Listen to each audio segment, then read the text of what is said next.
long.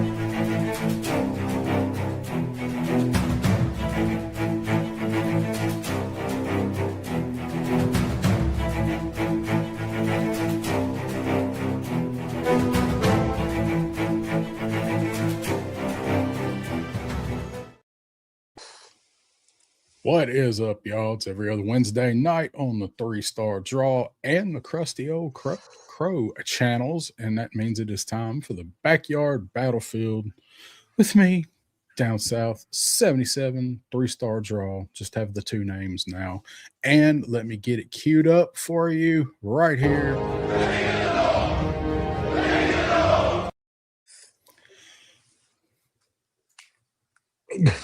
Sorry. I was having one last puff on that before. I was hoping that'd be done before we started. Hi, how you doing? Puff, puff, pass. Puff, puff, pass. I had no one to pass it to. You fucking up the rotation. Yeah, Jesus. That's all right. We don't have that many here right now, so we're good. That's right. That's right. Everybody here understands, I think. So, What's going on, my crusty old bro? How you doing today? All right. You know, the weather's been shit up here. It's been raining, so that's probably a good thing from Ontario right now. So, but they put out any of them damn fires yet? It certainly didn't start more, I'm sure. But They showed on the news tonight. They showed like a map, like of the upper, East Coast. It was really focusing on that, and then Canada, and it was like the smoke tracker heat map or whatever. Mm-hmm. And it's like, man, we hadn't had that on the news for a few days, and then I kind of chuckled when I saw that, because it made me think of something that you said in our group chat a couple of weeks ago, and you said Canada is trying to sage the United States. No, Punk said that. Yeah. Was it Punk? I thought it was you that said that. No, okay. I caught all your dirty little remarks. I know who said what. that cracked me up, because I just picture like a Canadian religious, like a priest or something, with like a burning maple leaf with an incantation going. Yeah. So there is a First Nations, if you know First Nations culture, like smudging, where you wash yourself in the smoke, you purify yourself with the smoke. Yeah. That's a thing, right? So it might be our indigenous cultures that are trying to gift you guys something right now. I'm not aware of it, can't control it, but won't take responsibility for it. Well, when it comes to that, we'll probably take all the help we can get. So, what have you been doing today? Been doing anything? Been hanging out around the house, or out running around? Well, I've been doing my garage. I finally sold off. I got rid of a ton of furniture that was sitting in my garage from our previous houses that built up over 20 years. So I freed up a bunch of space, bought a bunch of shelves, been moving some shit outside. And you know what I've discovered? I have more shelf space than I thought for toys. So I'm good to go for this year. I found room for that hiss and that snowcat and everything. But aside from that, I've been working on a review on this bad boy. Do you know what is it? A pentacycle is? There's Velociped and pentacycle. Do you know what those are? This will be fun. I do. At least not by the name. I might know it when I see it. Does it have 5 wheels? There you go. Pentacycle would be some sort of pedaled cycle with 5 wheels. I only know this because I had to Google what it would mean, because K-Skills sent me another custom he called it the Dreadnought Super Trike 2.0. And I was like, it's not a trike if it has 5 wheels. What is it? It's a pentacycle. So I've been working on getting some shots of this and the 2 custom dreadnoughts that he made for me to go with it. And here's the custom. Sorry, it's 1 custom dreadnought and a custom Otis, the dreadhead that he made. But I'm working on getting a video together for these things that he put together on the channel. And that's been taking me a lot of time. It's a very large thing to photograph. Oh yeah, I didn't know about that. I didn't know you'd gotten that. That's pretty badass. I wonder how you drive one of those. So it's I'll mention in the video, it's a WWE Boneyard Slam cycle attached to the chassis of a remote control 4x4. And he shipped this broken down into these parts, and I put it together. It was really easy to put together, but it's so heavy. And I felt so bad because you know what it's like to ship things that are heavy, right? And this piece right here is an RC car, basically. Right. So yeah. But very cool. I love the creativity he used, and the best part is, dude, he sent me all his art. But check this out.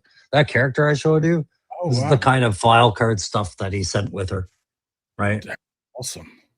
That looked really cool. He's really good at what he does. He's very much like Evil Dookie and Will Lonzo and Savage and them, and that he's not afraid to put that brain cannon out there for all to see. So I'll share that on my channel soon, but that's what I've been up to the most, has been trying to get some shots of that while doing housework.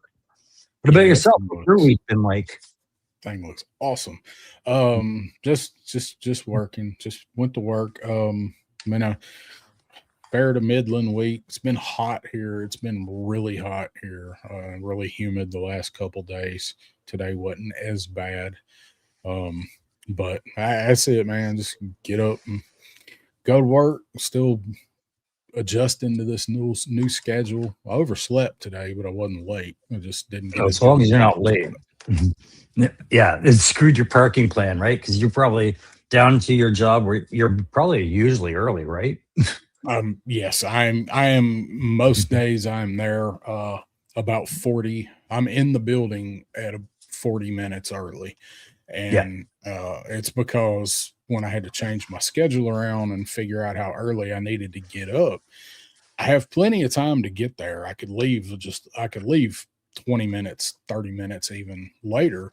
The problem is, as I mentioned, we got a parking garage, and it's a big parking garage, but employees can park on the basement and then the second floor up. Can't park on the first floor, which is where the bridge to go to the building is. So that basement level fills up the amount of cars that pull in that thing between 6:15 and 6:30. I can picture it. Yeah. So I mean, when I'm getting out and walking in, there's like a steady stream of cars starting to pull in. So I still got there, just got a little worse spot. But anyway, nothing major going on, man. We're going to do a quick rundown on what we're going to do here tonight, and then we'll say hi to the chat, and then we'll talk some toys. So we're kind of tired of hearing about SDCC, but there's too much out there to not talk about, some of it. So we're going to show some of the Joe stuff, and I got really lazy and run out of time for slides. So I'm going to pull up a couple websites and we'll look at their slides and see what we want to discuss. And we picked out a few of our favorite things that we saw during SDCC, not just Joe stuff, but whatever stuff. Some of it could be Joe's, whatever. I failed that assignment. I didn't pick out any favorites. I was just prepared to comment on everything like the snarky son of a bitch that I am. And I'll declare a favorite on scene. How's that?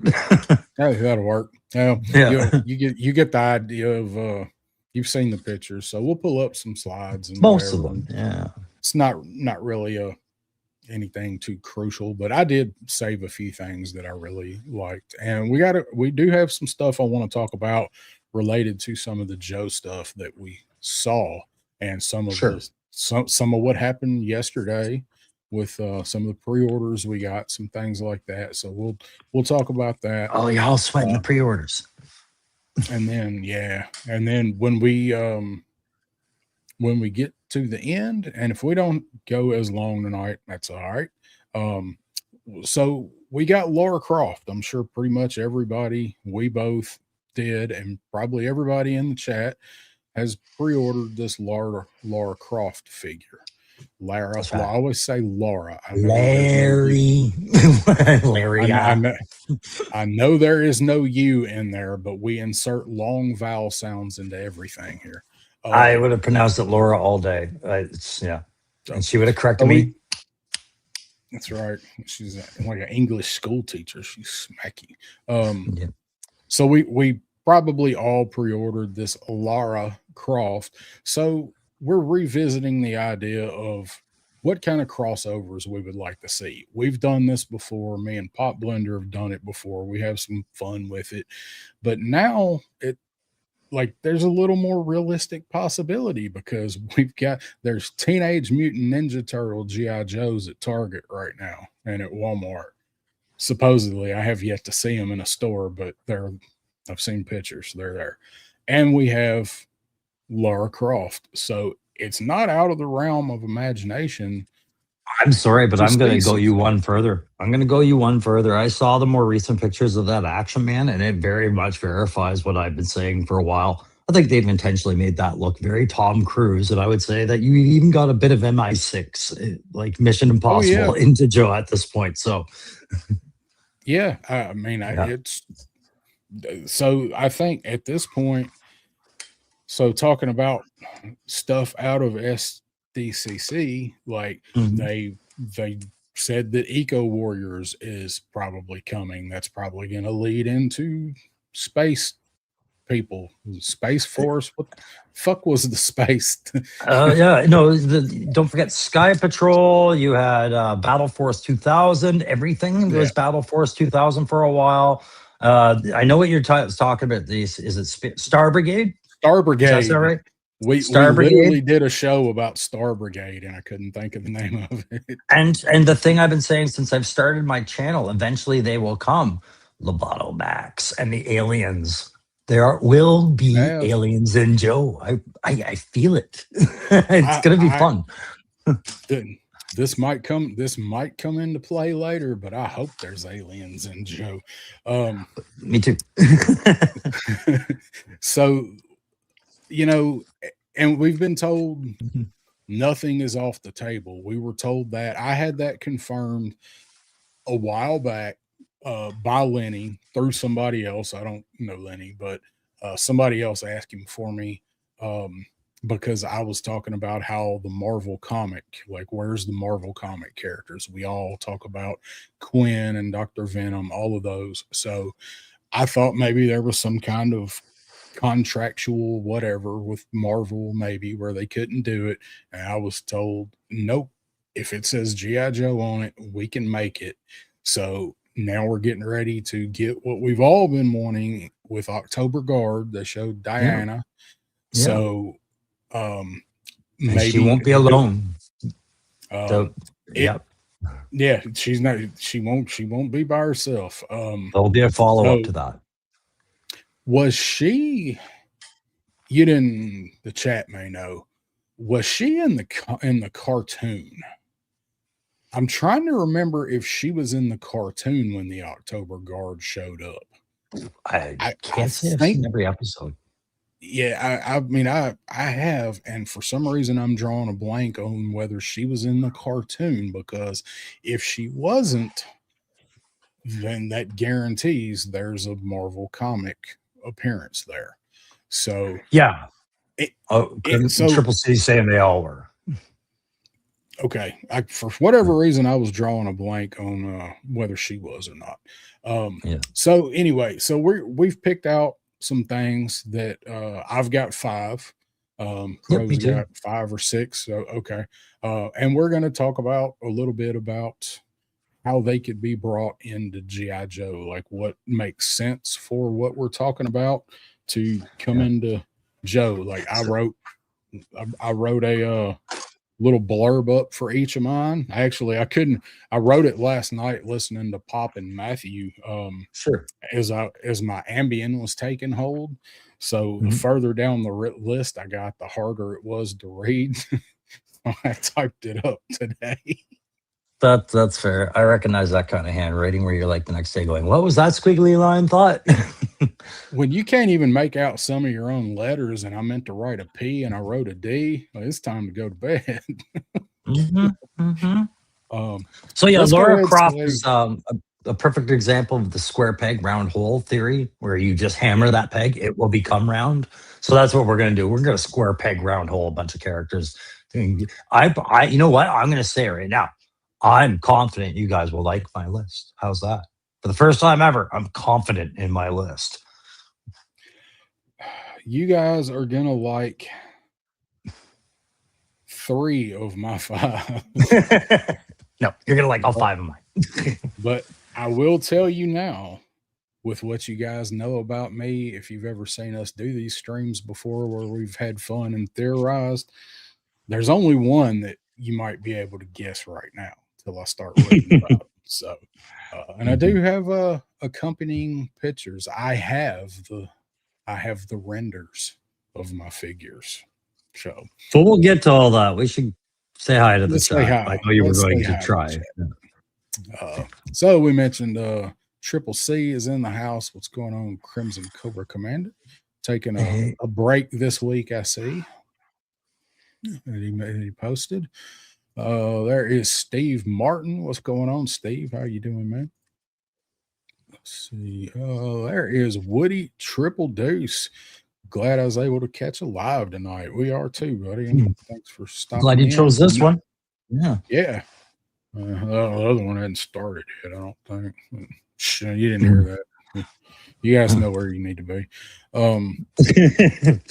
If you replay, hi. Yeah.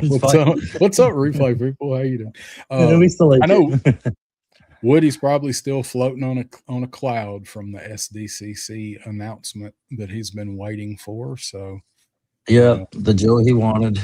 He's gonna quit now. Line is dead after this. Hardball ended the line. After hardball, it's it. It's all she wrote. What's the point? If Woody's gonna stop buying, end it. They can't. I don't think they can afford for Woody to stop buying stuff. They got to keep making stuff he likes. That's when they jacked all the prices on figs. I noticed it was right after Woody had started cutting down on Marvel Legends, and I was like, I knew this was gonna fucking happen, right? Yeah. So you guys can say it's tariffs or whatever, the cost of living. I'm just gonna say Woody cut back, so we're all paying the cost. It's the cost of Woody. It's the cost of wood. Sean Jones is here. What's going on, Sean? Saying what's good, Crow 3-star and all the chat. How you doing, man? Thanks for stopping by. We got SCS Dog is here saying aloha all. Mahala. Good to see you. There's Bobby Wald. I was more interested this year in the toy reveals than I was the movies and TV shows. There was a lot of both. There was a lot of cool stuff shown, but I think you're right. I think the toys this year out hyped the movie stuff this year. We didn't get like a lot of big crazy stuff other than Ryan Gosling as Ghost Rider. Wait. How sorry, that's a big deal for only some people, but you didn't think the announcement of Children of Blood and Bone wasn't a huge movie announcement? You didn't think that thing was going to be the best movie of the year? I sent you that trailer. You did because I'd never heard of it. If you guys don't know what I'm talking about, Children of Blood and Bone, go look it up on YouTube after this show's done tonight, and what you will see is basically not Black Panther, but it's Black Panther, but it's not Black Panther, and it's not Storm from the X-Men, but it's totally done. It's Black Panther set in Avatar. it's. But no, getting back to SDCC, I think everything was really hyper focused on getting Brand New Day and Doomsday hyped up, right? Yeah, and Clayface. Yeah, Clayface. I don't really feel like they super hyped Clayface. I mean, they premiered Hell, I dude. noticed it's starting to pick up. Like they're starting to talk about it more because it's hitting theaters and doing that stuff. So I think Clayface looks really good. it does. Yeah. I'm probably gonna go see it in the theater. Yeah, I'm thinking I am. So let's see. Let's get on through the chat here. We got Cypher 63 is here saying good evening. What's going on, buddy? How you doing? Good to see you, but Let's see. And Triple C saying Triple T and the Thunder Machine are his favorites. Let's see. We got Benji Williams is in the house. What's going on, hi. Benji? Saying, what up, guys? I think have we seen Benji before? Name Maybe, but it's also could be goes by another name because he's got the B for an icon. So I don't know. But if we have, I apologize for not recognizing right away. And if we haven't, nice to meet you. Thanks for stopping in, man. Good to have you here. Let's see. Eco Warriors and Captain Planet confirmed. Triple C, I would accept that so long as it's Don Cheadle's Captain Planet. And if you haven't seen Don Cheadle's parody of Captain Planet, you can YouTube that tonight too. Captain. Oh, never mind. I was thinking of Captain Power. Yeah, no, never mind. Some Captain Planet. Yeah, Captain Power, I think could probably fit, but not Captain Planet. Starfighters here saying it is a Battlefield Wednesday. I hope that you guys were able to get the current pre-orders. Well, even if you weren't, you still can. We're going to talk about that. I want to bring that up. So let's see what I see. Now that the OG 13 is finished, people are going to bitch about the October Guard not being complete before we get a Night Force DJ or Ninja Force DJ. Either way, I don't want either one of those versions of DJ. And it's really going to take, we've got to leave room for that whole Thunder Machine discussion for the next year and a half, right? The front end is going to occupy everybody's friggin' minds. It's gonna be out there looming, just like the Arctic Hiss is, because everybody forgot about the Arctic Hiss, or a lot of people did. I did. I didn't even give a second thought to that Arctic Hiss till right before SDCC, and I'm like, oh yeah, that's coming out this. Oh yeah, no, I've been here, isn't it? Been making sure my credit card balance is fine, so that when they hit me, I'm not like going, oh my god, I have nothing left on my card. Yeah, I put that one under PayPal credit, so whenever that one shows up, it's good to go. So nice. Lone Dragon is here, and he's come to chew bubble ass and kick gum, and he is all out of bubble ass. Well, then kick gum. Well, there's Woodium soup for hardball. We know you would be. I just hope they don't let you down. That's my biggest fear is they're going to let you down with hardball. And my cousin, Hardball, is one of Pop Blender's favorite characters in G.I. Joe, probably second only to Flint. When Hardball come out, he was baseball everything. He's a big baseball fan, so he always loved Hardball. Sure. Both Predators and Aliens in the line. Never know. I almost agree with you, Steve, because in comics it's all there. Like those two, like Predator and Alien, have fought everybody from Batman to Wolverine to God knows who, probably SpongeBob SquarePants. In comics, it's all the same when the lights go out. So that's right. Everybody's pink inside. That's right. Evil Dookie's here saying, "What's up, gents? Got my Fatal Fluffy on the way. I'm glad to hear it. I do not have a Fatal Fluffy on the way, so got that SDCC hookup, do you?" Yeah, I didn't ask anybody to pick anything up. I could, but I hate to bother people, and I almost did, but it's like, man, I'll just wait. I had every assurance given to me by hey Turk. I had every assurance given to me by Travis Moody when I was commenting on one of his posts. Like, don't worry, you'll be able to find this stuff everywhere at some point. Like, it's all clearance bound. There's something in the way that he said that made me think like the buzz around that stuff was that nobody cared it was there. And I believe that's more for the 2-pack than for the Fatal Fluffies. So I don't know. I didn't ask them to explain it, but I was like, I get it. I mean, they're both kind of divisive. Like if you got no nostalgia for the cartoon, like I say, you skipping both of those. Yep. That's my impression too. And I get it. I get both sides of the argument. I'm just probably going to get one of each and say, I've got them. Now what? I do want to get 2 Fatal Fluffies. I heard similar comments or saw it, on posts or whatever from a couple of other places or people, sources, whatever, just randomly that were out there that were like, yeah, these are not really like selling out. Like people are getting them, but nobody's lining up and Well, what was last year? Last year they allowed things out for pre-order early that you could get at Joe Fest, or not Joe Fest, at SDCC only before they were coming. And I can't remember what the 2 items were, but they were very well sought after. Everybody wanted those. If I remember right. I can't. One. No. Yeah, the Ostriker, and I can't remember what the other one was, but something else in that time frame, right? Yeah. Sarge. Yeah. It wasn't. I don't think it was Sarge and Mercer. But I don't remember. It's definitely the All Striker. But so if you guys remember in the chat, remind us. That's something I was gonna mention was like they didn't do. I thought that was a dick move last year. Exclusives are one thing, but like your mainline stuff, like weeks or a month or whatever before everybody else I thought that was a bit of a dick move last year, so I'm glad they didn't do that. So I agree and I disagree.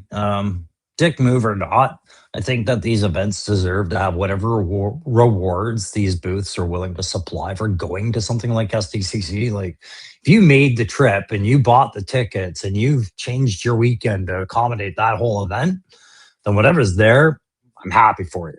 Right. And if that means a couple of pre-orders that I already had, you're going to get them 2 weeks in advance. Well, I guess that's just another benefit of taking the trip and seeing what shows up sometimes. But I do feel jealous at times. I'm like, man, that's not fair. I want to do my review now. I want to play with it now. Right. Well, I get the exclusives for that, but the regular stuff, like, you know what? I paid for Pulse Premium too. That's that everybody else's shit. Yeah, when it comes to, are you paying for a premium membership? Then I can understand it. Like maybe you should have had the same window of somebody that was at SDCC saying, we're going to fulfill your order early or something, right? Like, got it. Yeah. Show us you have it pre-ordered. All right, we got you. But they're not going to go through that kind of trouble. I believe it's War Chest.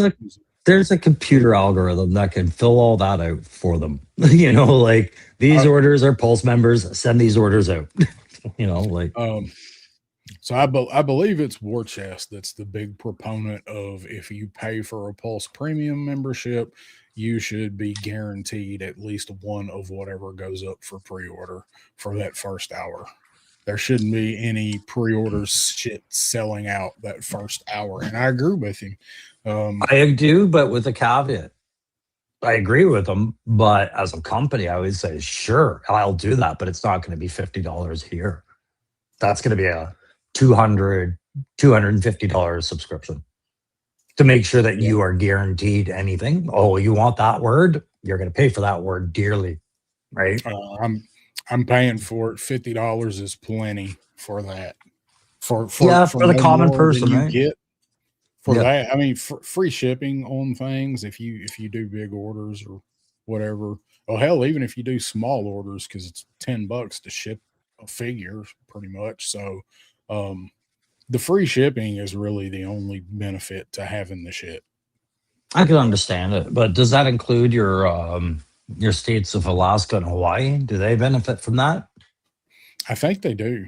I think that'd be good. Sure. I hope so. SCS might know, or Clint. If Clint's made it in here, they may know.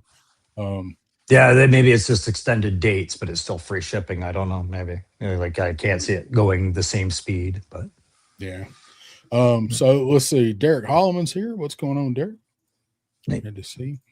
I noticed that too, Woody. The figures were more expensive at the convention than they are ordering them from Pulse. Maybe that's them getting their fuel surcharge to bring it all to the show.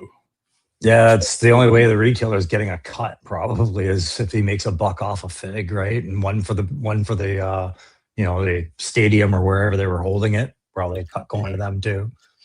I saw that too, and I was like, why do they charge more there? And that's all I could think was because they had to actually ship all that product to the show. And I don't know if anybody else did that. I didn't hear that anybody else's stuff they had there was more, but Hasbro gonna Hasbro. Hasbro gonna Hasbro. I like that. That's the new catchphrase this year. Jesus, Hasbro's gonna Hasbro again. Bobby saying Pulse website's going to be the same thing as Once a Man. It's going to go up for half a minute once a day and be in a bunch of carts and vanish. You already know. Like, it won't surprise me a bit. They manufacture that. The only one I will say that I have any insights on that I want to warn people about is the Laura Croft. All right, I was at my local gaming shop today, the one that gets me my figures, that you guys like it because it happens early sometimes. And they got a notice that they were warned that Hasbro might not be able to fulfill every order as previously thought. There was some email warning them off that that particular figure had more response than they anticipated. So some orders might be delayed by a few months and things like that. Like, it was one of those emails to the effect that he's warning off. He's like, so I tried to bring a case in, but they might cut my order down to just one, and I ordered 3. Right? There's that already talking about it behind the scenes with retailers. So just, if there's anyone you should worry about, I would say that's it. That one. If I was looking on Amazon because she was available on Amazon yesterday almost all day. So be weary. I don't hear now. Yeah, so be weary. If you're still finding it available and things like that, that's great. But what the warehouses and the distributors are doing are sending emails out to the places that are carrying them saying, we might not be able to honor that order you just put in, right? So if you order it online, you might very well get the old Walmart left-right cancellation order from that based off of what I'm hearing already, right? So I'm not saying that's true. I'm not saying worry about it, but if you were going to put an extra effort to secure one figure, I'd be putting more effort into Laura Croft if that's one you're interested in. If that had to come from anywhere other than your independent, your toy store telling you that, like, I would never believe that that is something that they're saying legitimately. But because they told you that, and they're a small store, so. And that's why I can't quote the email. The quoting the email is in this natural discussion that he and I were having, but that was the warning, is just like, this demand is more than what's being able to be fulfilled. So stand by. Can you go to Bobby's question there? Because I've seen that question so often now. The one about why she's so much. Yeah, give me a second. I'll just get through. I got a couple other things. Sorry. Yeah. HK Viper is here. No, hey, man. We're no longer at the bottom. At least I'm not. Okay. Yeah, we get cut off. I had Triple C's question starred first. Do you think we'll see Sky Patrol eventually? Maybe not all of them, but we'll see. I think we will see the leader. Who was the leader? Was it Major Altitude? And wasn't Airborne in that for a V2 Airborne? Yeah, he was the clout carrier from, this is not my first time, right? But the rest of them are pretty new. Or I could see Sky Patrol Ripcord, because we've already got a Ripcord, so I can see that. So I could also see them doing what, I keep saying it, what they're going to do with the DEF, which is re-envision it, give you some semblance of it, but change it to suit the new narratives, right? So Sky Patrol might have a new title, or it might have a new image with the same characters. A couple of them might look traditional, and you might get a whole new face added on. Who knows, right? They're showing us this stuff now. So, Benji saying it was the Dreadnought band last year, but Once a Man did it too. But last year, it was Cold Slither. Cold Slither. And And HK's it was a slice and dice last year. That was the one with the Ostraker. Yeah. Because Full Slither was its own thing. And I remember that whole buzz, and it didn't amount to much. But the two that got sold early was that. Yeah. Yeah. Okay. Lone Dragon saying, got the shipping notice on the You Lose Street Fighter 2 head pack. I want that. Like that was those were the things I would have asked somebody to try to pick up, but I heard they sold out at the show. That all of the Street Fighter 2 packs, like they went like that. That was one thing people were picking up. And then of course I missed it. I forgot all about it when it went up on Jada's website, but I do want to get those. I've given up on Street Fighter out here. I've got I still have an open Balrog, and I got to get a Kuma because I don't have him yet, and I'm gonna get T-Hawk and Zangief, but I'm not getting like the alphas that they showed at the show. I didn't play that. I played 2, and just the characters that we've seen, so I'm not gonna get those, and I didn't play them much. Only thing premium's good for is the free shipping, but everything shipped this year goes DHL. Unless you order, like if you order 2 or more figures or a deluxe or something, it will usually, at least to me, still come FedEx. But a single figure, single figures have been coming DHL, which DHL's meh. Let's see. So there is Bobby's comment you were talking about Laura Croft. So I why is it so much higher than when she comes with why does Laura Croft cost so much when 2 major accessories she comes with have been reproduced? And I'm sure we're talking about the pole axes. Is it her pistol, the other one, or something? The rope, maybe. I think you might have meant reused, not reduced. Reused, yeah. No, and I get that point. I think the reason, honestly, if I'm looking at it, I think they have to pay for the rights of Laura Croft to the video game company that owns her. I think it's a shared project. It's the only explanation I keep coming back to that makes any sense is part of their fees, and they're not going to absorb what they need to pay that other company. They'll just raise the cost and let them absorb it. Like, to me, they know they can sell it at that price. Everybody's bitching about it, but but they glammed up that retro pack too with some metallic paint, so it's a really good pack. Like the box, come on. Last time they glammed up a retro card, it went really well. Yeah. Flint. There's Clint saying, Clint Jorgensen saying, if you bring up that state, I'm stopping what I'm doing. Talking about Hawaii, and wasn't out yet when SCS lived there. Okay. Lone Dragon was mentioning the Jim Bro Skeletor. I wouldn't mind having Jim Bro Skeletor. That figure's cool. So having hey, look, we're Toy Tube official now. There it is. I was waiting for this guy to show up. Yeah, there he is. So having recently watched Masters of the Universe for the first time on Prime, because I had Prime and it showed up, good, because I was almost going to pay to see it. My favorite Skeletor out of all of the Skeletors there is the one nobody mentioned. It is the black John Wick looking, the black tuxedo in the nightclub John Wick Skeletor, where he puts him through the table. I was like, that is a badass motherfucking looking Skeletor right there. I want that one.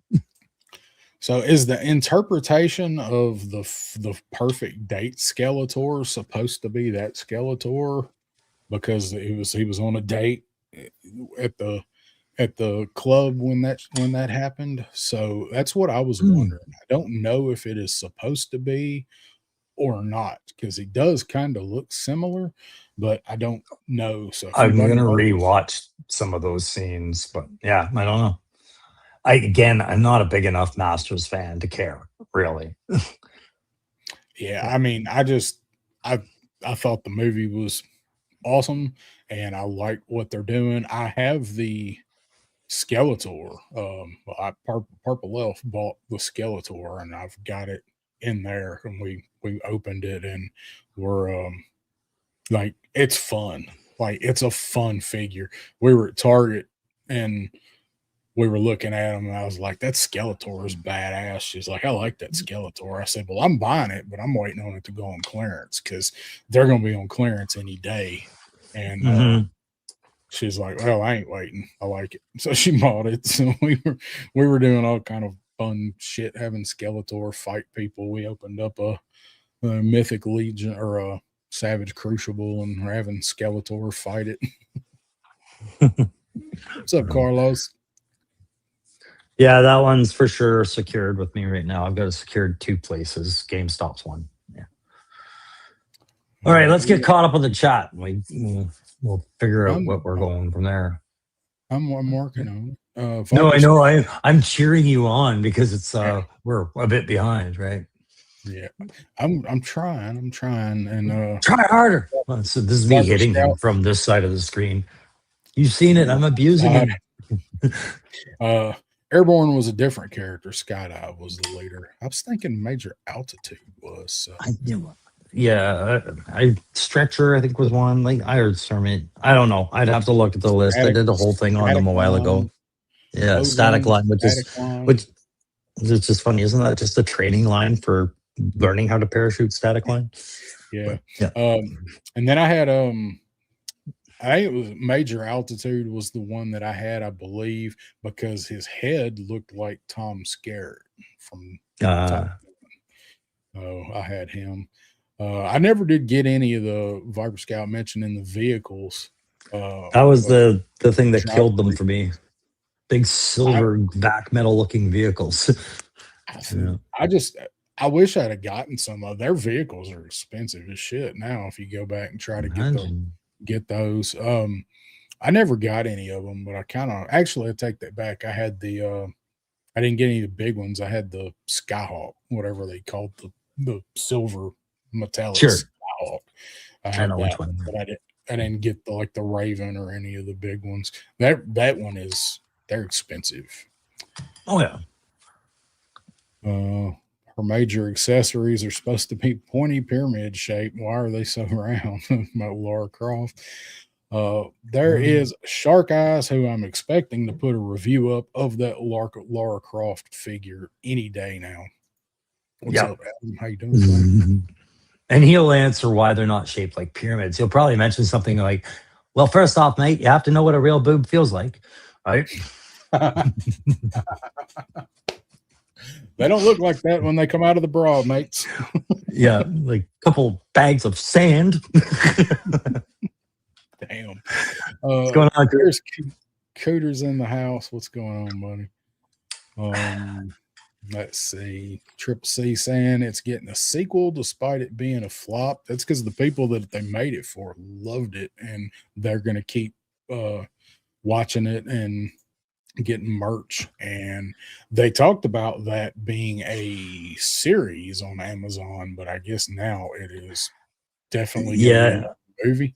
It worked. I think the movie is a big part of a much larger contract. I think that sees them not worrying about the revenue of the box office as much as what it does after, right? To me, that's what it felt like.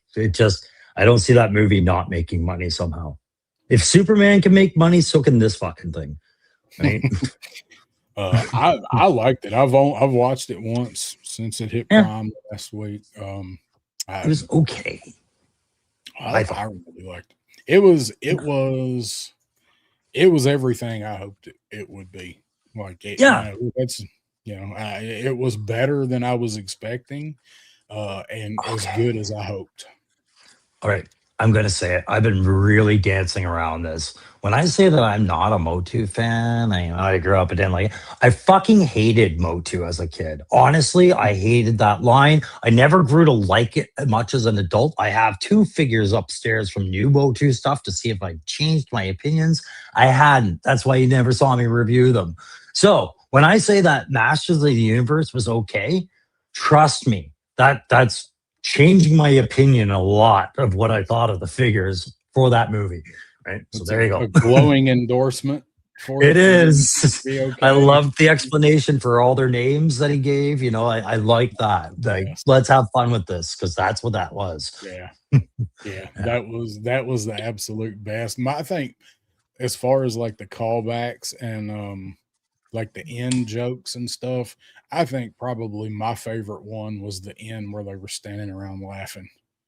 Oh God, and Cringe is staring into the camera like, what the fuck? Right? Yeah. I liked those fourth wall breaking too. It was the senseless laughing and looking up to do it and all that. Like, yeah, man, that was awesome. I But loved the deep cut humor. and then they cut away from it and you're like, oh man, were they really just doing that? And then they go back to it. So you're like, holy shit, they are actually doing it. So Oh yeah, there was a few good jokes in there buried. I think my favorite one was like Fisto's punching people and they just made a big deal about stop saying he's fisting people and he's like, keep fisting them, Ram Man, give them head. It's like, yes. That was great. Some people didn't like that. Some people didn't like the adult humor that was in there. I thought it was because they brought their 8-year-old, not expecting them to hear those kind of references. But I'm sorry, but if your 8-year-old knows what fisting is, you need to do some work on your parenting. Well, and first off, why are you dragging your 8-year-old to your childhood movie? Because you want them to like it, right? Well, that's the price you pay is they get to learn a new phrase. Yeah, they're not being raised on Scooby Doo like we were, buds. So they need better humor. Right. Let's see. Was it just me, or was the SDCC classified display underwhelming? I didn't get the skateboard layout.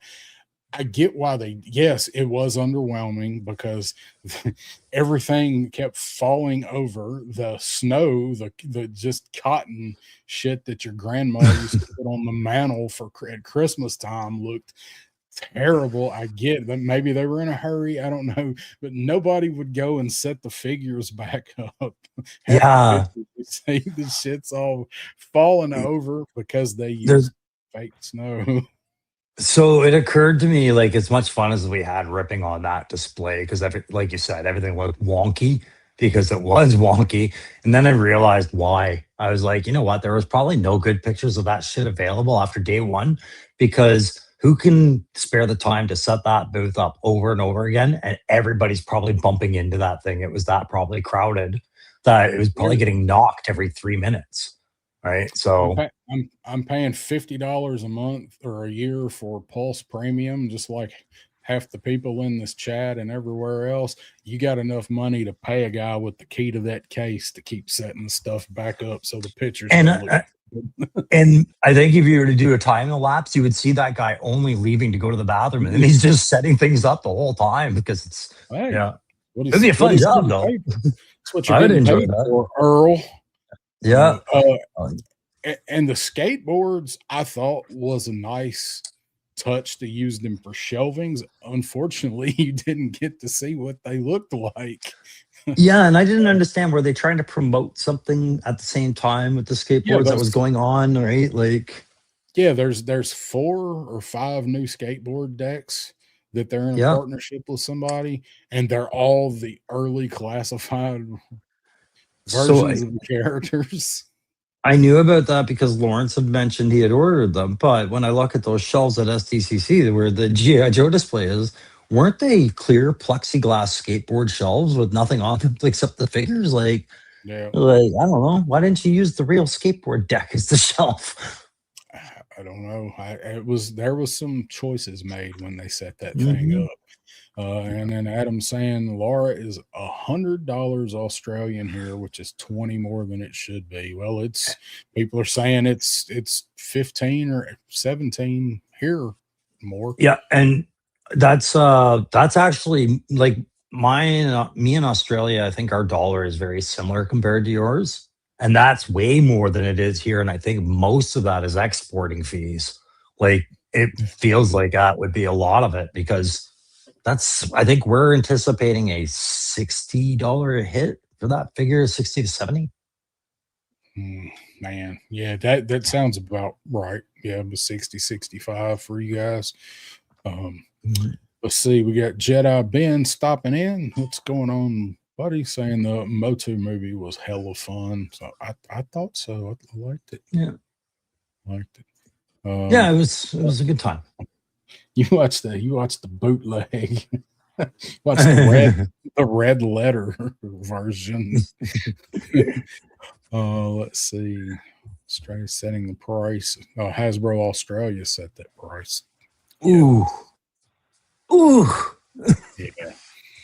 Ooh. Yeah. So that no big surprise reveal for I think the surprise reveal that we all like, the big thing, people were waiting for the Thunder Machine. Everybody all but knew that they were going to do the Thunder Machine there. And I think because they saved it, that was their big, whoa, look, a surprise that everybody knew.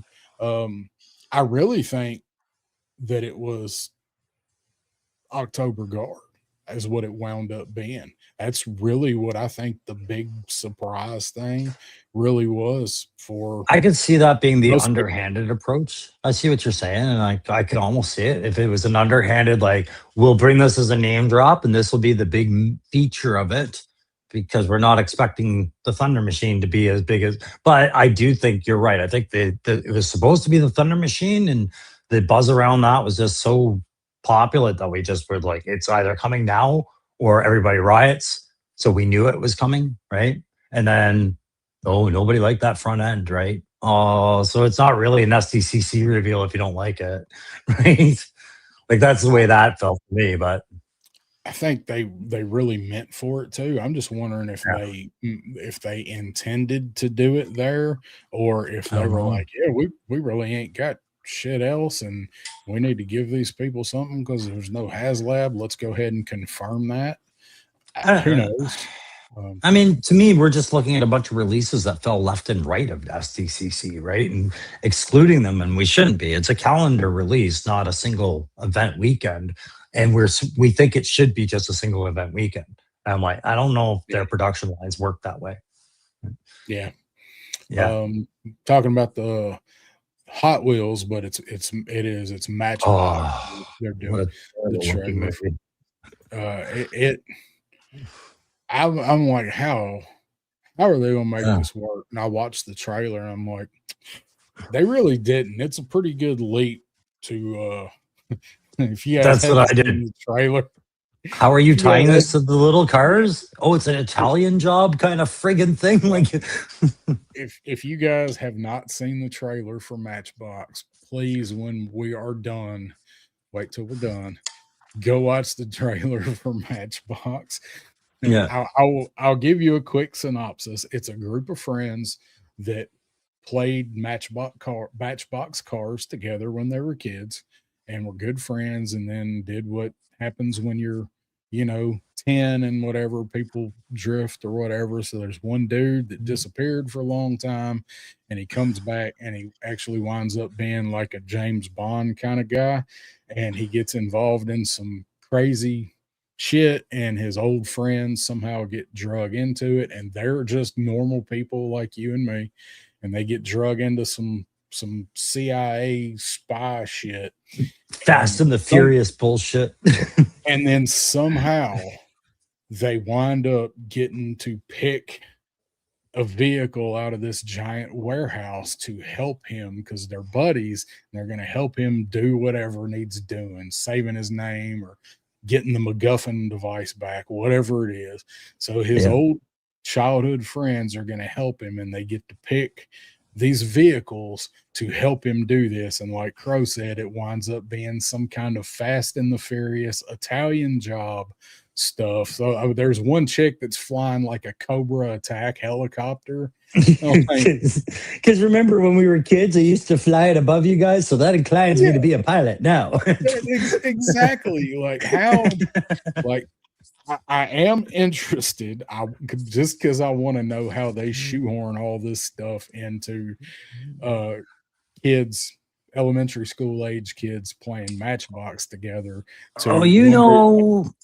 You know the devices they use. That entire group of friends that aren't the CIA agents will have the most mundane jobs, but one witty little skill that makes them very unique to a vehicle they will drive later. Right? Like I was a right. boat captain when I was in high school. Oh my god, we have a hovercraft! Like, Right. Like if I ever need to help you guys, and Dale's dead bug van is there from yeah. into the hill, I can drive Dale's dead bug van. Thank So, God Darren was here. What's going on, Ed? good to see you, buddy. And I think I just pulled a pump because I think my mouse battery just died. I don't understand how I go through mice batteries. Like, I do not understand how I go through the batteries for these things.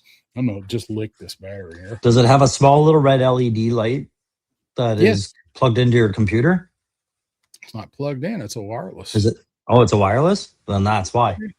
It's a trickle. It's a trickle charge that's coming out of your batteries at all times. Man, I'm telling you. So Derek's saying the October Guard and Thunder Machine are the wins. Glad to hear him say that. October Guard definitely was.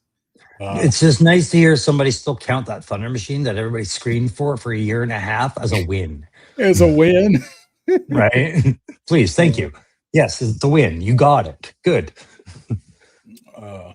So Adam saying Diana was definitely the highlight for me. You guys, here they've apparently changed the lore to reflect the October Guard, or maybe there was an R on there. October Guard are now a resistance group. You know, if that's what they've got to change to get the figures made, and they don't change the figures too drastically, because I can see that realistically people using them for that. Yeah, as soon as I read that, I'm like, yeah, because the MacGuffin here is Darklonia, right? It was never us versus Russia. It was us versus Darklonia, right? Like, we're good. Carry on with October Guard.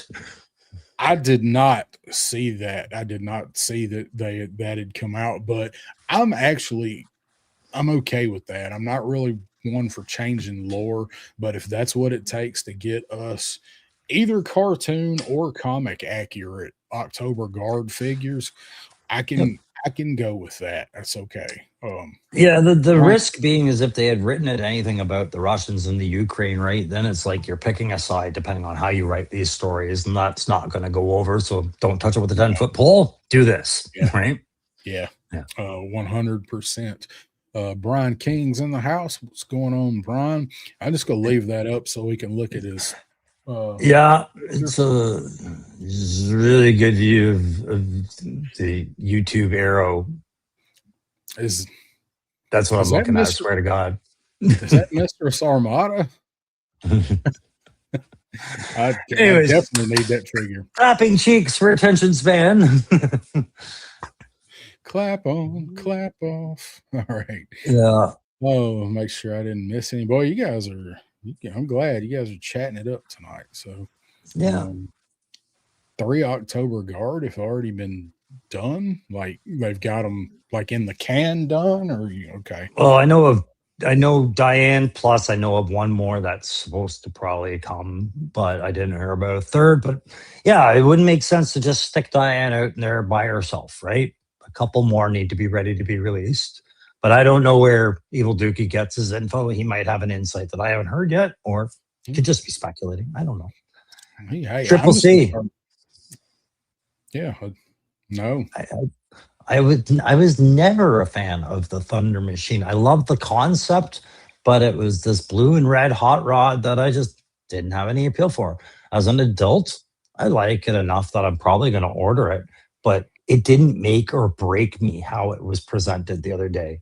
I was surprised at how many people it broke, right? Yeah. And my snarkiness comes from just listening to let's call it 2 years of screaming Thunder Machine HasLab, Thunder Machine, Thunder Machine, Thunder Machine. And then when it's presented, all I hear is the screaming, not my Thunder Machine, right? And I was like, what an ingracious hobby I'm in, right? It was never going to live up to expectations. Maybe if they have made it a HasLab, which I have campaigned against from the beginning, against it being a HasLab, but maybe if it was, it might have met the expectations people had for it. With working police lights and things. Yeah, I would have hoped that they had wired this thing for those lights. If you're going to make such a point of making them so big and noticeable, I would have liked them shining. Sure. My thing about that front end, as I see it, guys, I know it's much narrower than the Pontiac Firebird or whatever it was back in the 80s. It was a much larger, wider front end, much more iconic to the car that it was pulled off of for this junk heap. My question is, has it ever occurred to anybody there might have been a licensing fee that has come in for that vehicle since then that made them steer away from that design? Do you know why Hot Wheels doesn't make that many Ferraris, if ever? Is because of those fees, right? They don't make Ferraris unless it's a very special project. If it's anything to do with licensing, I'd be fine with that, but I don't think it is. I think it's as simple as they did, in fact, reuse the Allstriker chassis, the very bottom of it, and they made it fit that. Everything else is extending off of it. I don't think it's licensing because there's not enough of it there for them to.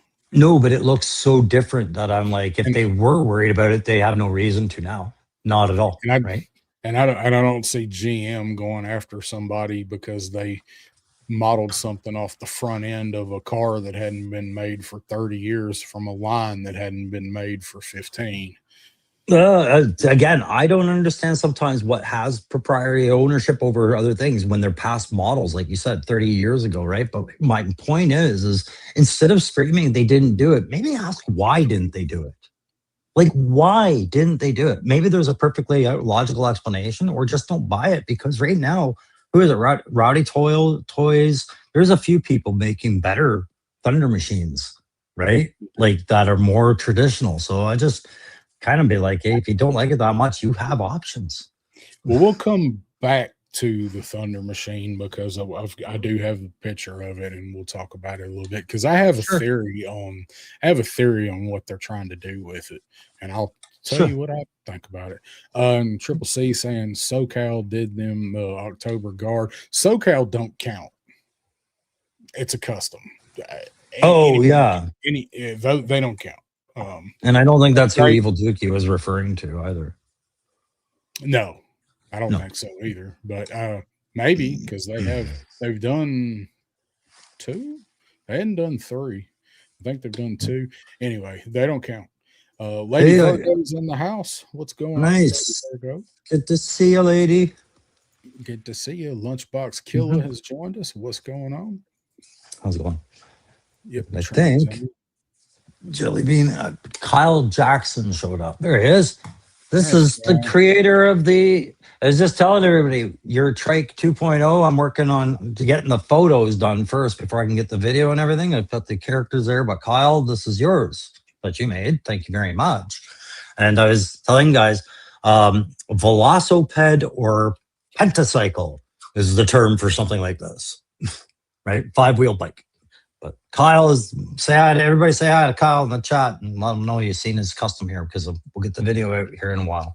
You can take me off full screen, please. I needed full screen to show this, though. Absolutely did. That thing does look awesome. You did a good job, Kyle. Thing looks great. You really did, buddy. And I got the characters. See, there's love out there for the October Guard that we did get, Big Bear and Red Star.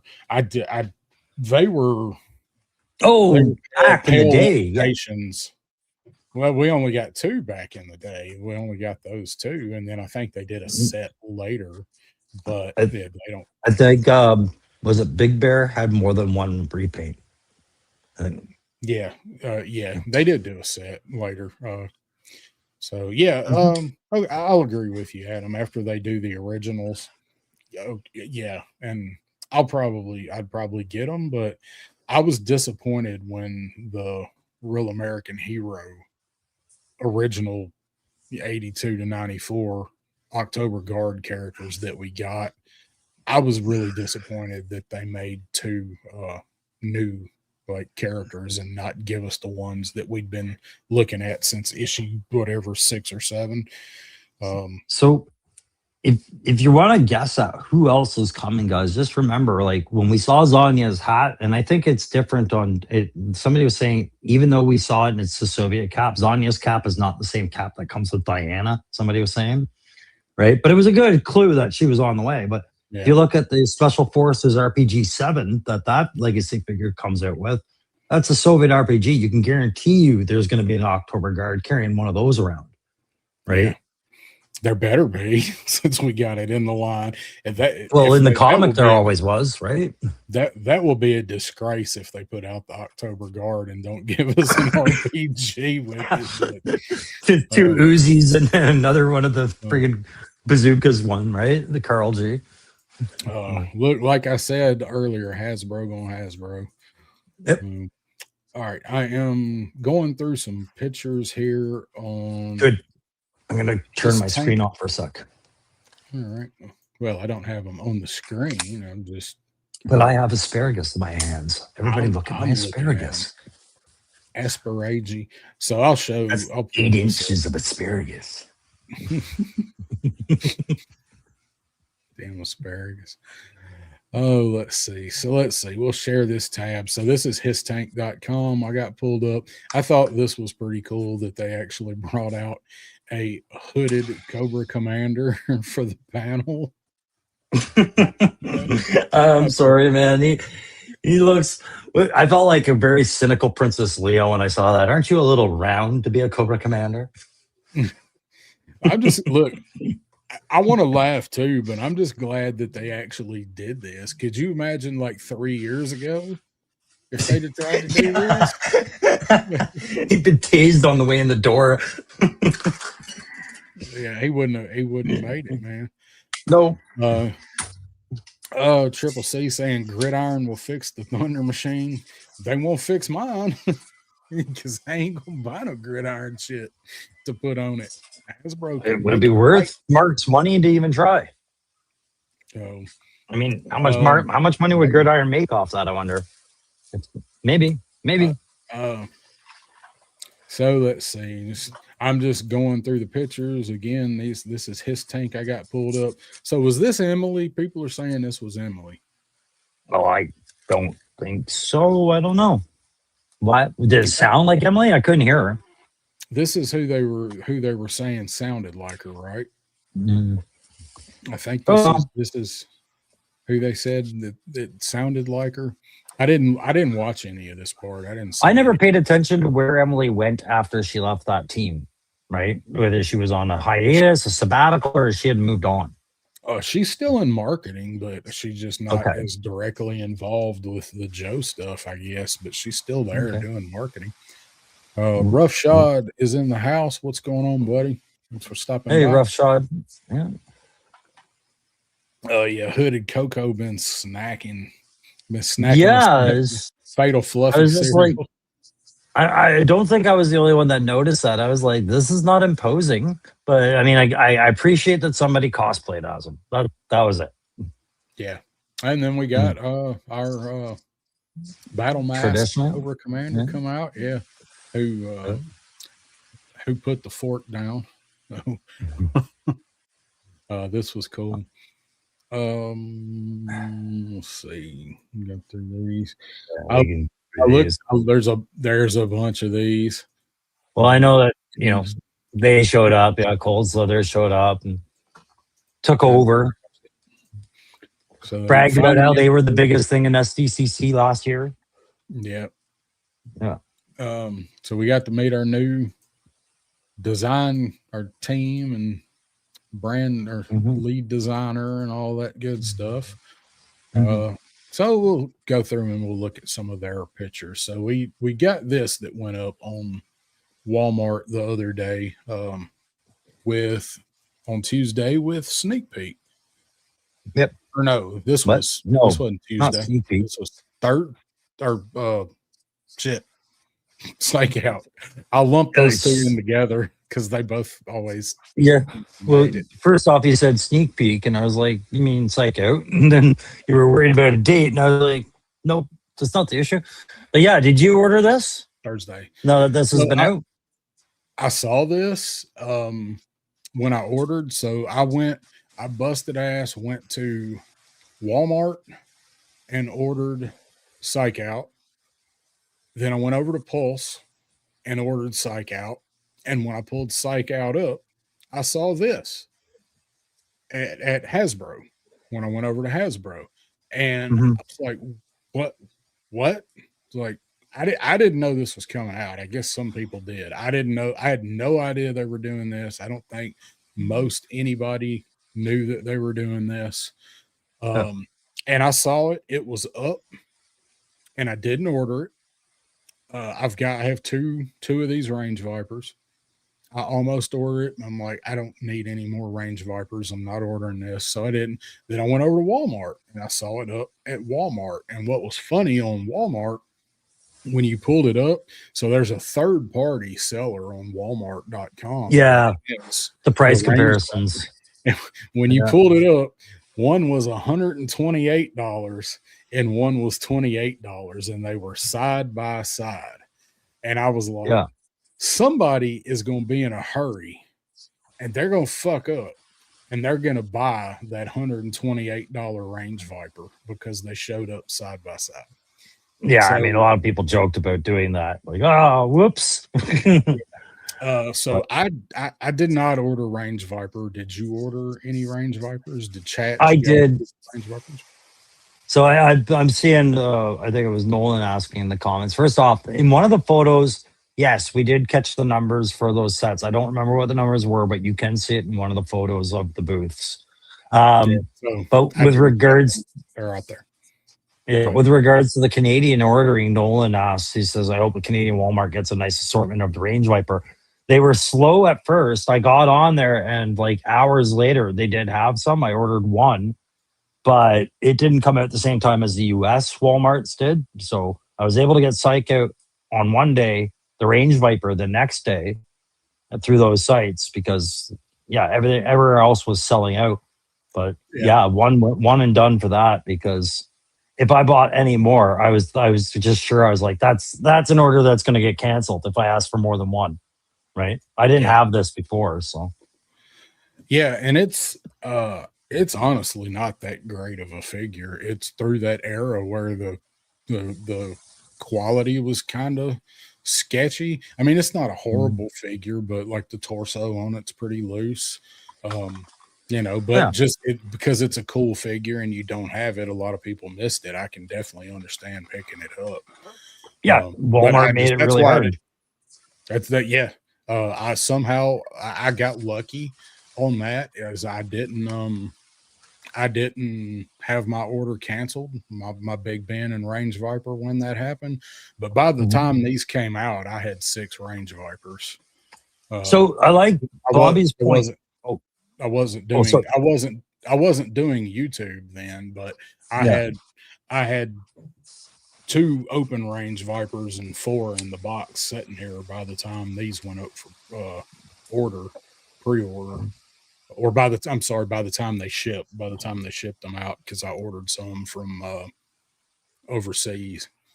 Yeah, and see, this was at the point where I was just joining this line and didn't figure out that Walmart exclusives weren't available at other stores. So I was looking in all the wrong places and did not know I had to go online. So I was trying to find this guy in the wild. Good luck with that. I would love to see pictures of anybody that ever saw this figure in the wild at a Walmart. I'm sure it's happening. I think I saw a couple on Facebook back in those days, but I'd say that's how hot I was for this line.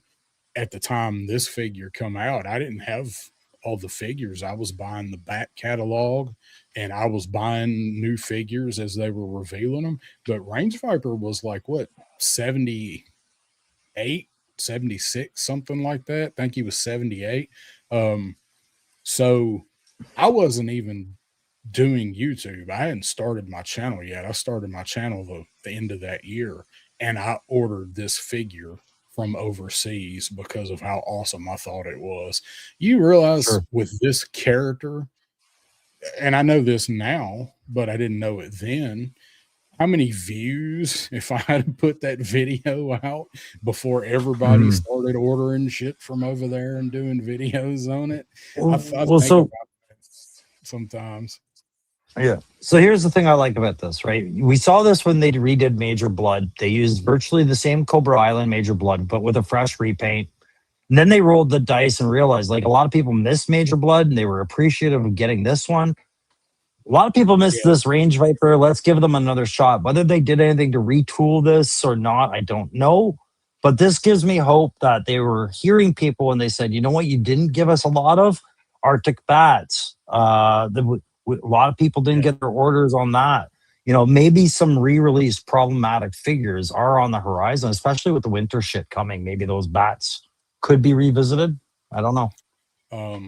And yeah, I went back to Bobby's comment here. I like how they talked about redoing Range Viper for those who missed it and missed it again. Yeah, hopefully some more people got it this time around. But the Arctic bats, like they're doing it too. Like we've been told they're coming. They're up for pre-order on all of the places. I don't know if they've sold out or not. Last I checked, Entertainment Earth still had open pre-orders for them. But I like this too. Like I don't care about the value of back stuff. I did like at a time, but now like I don't care. So I don't care if it deflates the value of the original one because it's going to be in a window box. I just hope people can get it. I got lucky with that, with the Arctic bat with Amazon when they went up. I ordered 5, and I just got hit it at the right time that I actually was able to get them, and so I've 5, and I traded 2 other ones.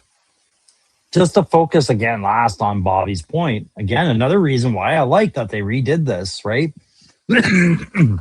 What's this tell resellers?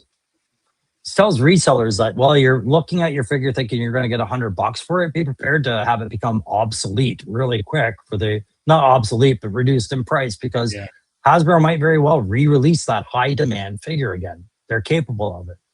I kind of like sending that message out there because if that reduces people bulk buying and then canceling orders on pre-orders and causing that entire fuckery, I'm all for it. That don't really stop them from manufacturing the FOMO because they're still doing that. So, no, but maybe if they buy lower numbers because they don't want to take that risk as much, maybe that helps fix things too. Triple C saying psych out, sold out too fast. He might have sold out on Pulse too fast, but he's right there on Walmart. Like he is still up. I didn't log out there. I got one in my cart right there. Yeah. He's still up. Triple C, I'm sorry, but I'm also one of those guys. I've been paying attention to your conversation about Walmart. And while I agree with you, it seems like some of the problem you have is that they're asking for payment plans that you don't have. Right. And I don't know if that's necessarily Walmart's fault. I'm not saying it's yours, but it's just a matter of they're not the right fit for you.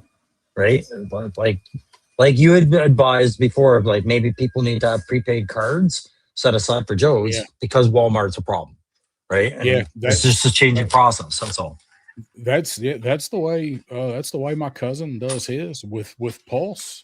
Like he uses a preloaded card, and if he forgets to load that card, he's actually missed stuff because of it. But he's got a card that he just uses for that. Because I didn't mean that to sound judgmental of Triple C. It's not. I look at it from Walmart's perspective, and really all they care is that they sell out. Really, just sell my stock, right? Walmart don't care. I don't care if I have to cancel your order because then I sold all my stock. Yeah. Well, I agree too. Like, I mean, not like I haven't made videos complaining about the way that they do their ordering. I've done 2 of them now. Cypher saying, is the Range Viper 1 for 1? Is there something different between the toy? I think it's just the window box. Now, the plastic may be different if they're making it in the other factory now. I don't know. But from what I can tell, it looks like the exact same figure. Well, remember somebody brought it up.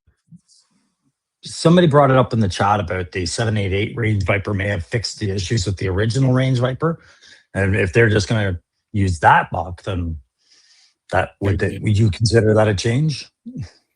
It's a little better, but I wouldn't consider it fixed because he's still loose too. I guess better is better, but it's not the way it should be, I don't think. Yeah. So let's see, you got people, Triple C got a Range Viper, Carlos got one, should have ordered two. It's not a bad figure. It was through that period where the construction of them got a little janky. Yeah.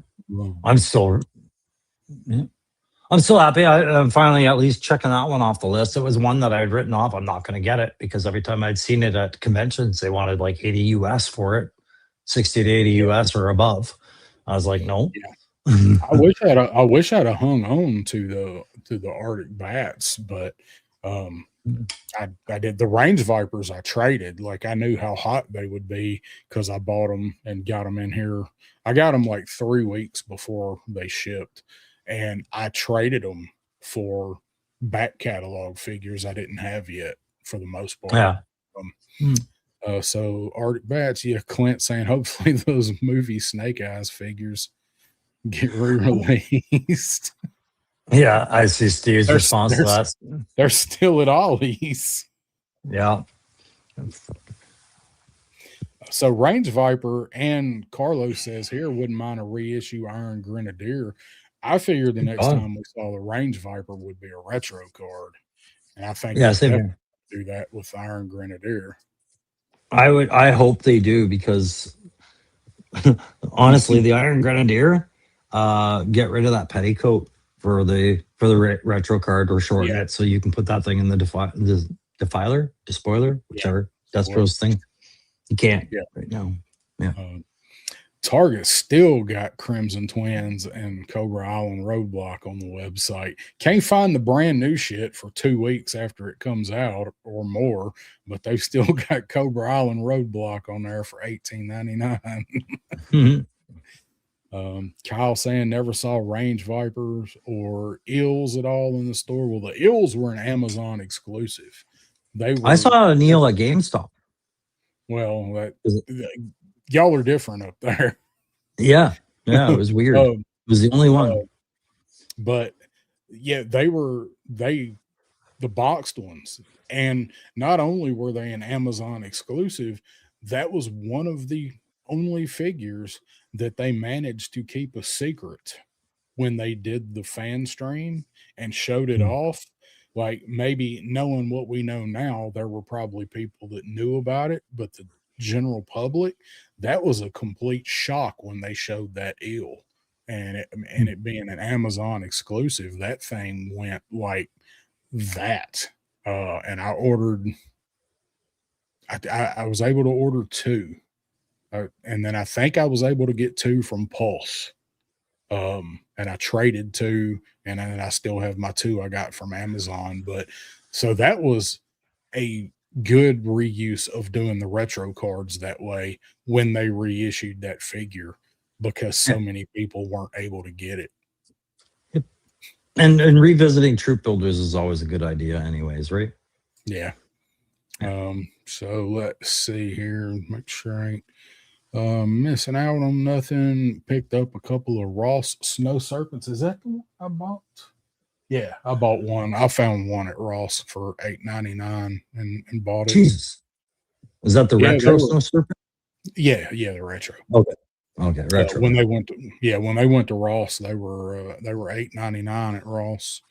Now even the Ross stuff has gone up here. So Benji says, missed on Range Viper again. Maybe it'll hit Walmart. Got 2 honey hole Walmarts in my area. I'm nowhere near the one that I used to find stuff at. All right, let's go through. We saw Psych out, so I'm just flipping through our pictures. So we got our retro Falcon. So here's something that I thought was kind of strange. So we're getting a retro Falcon now, Like he'll be out this year because this is the last wave of retro cards coming out this year.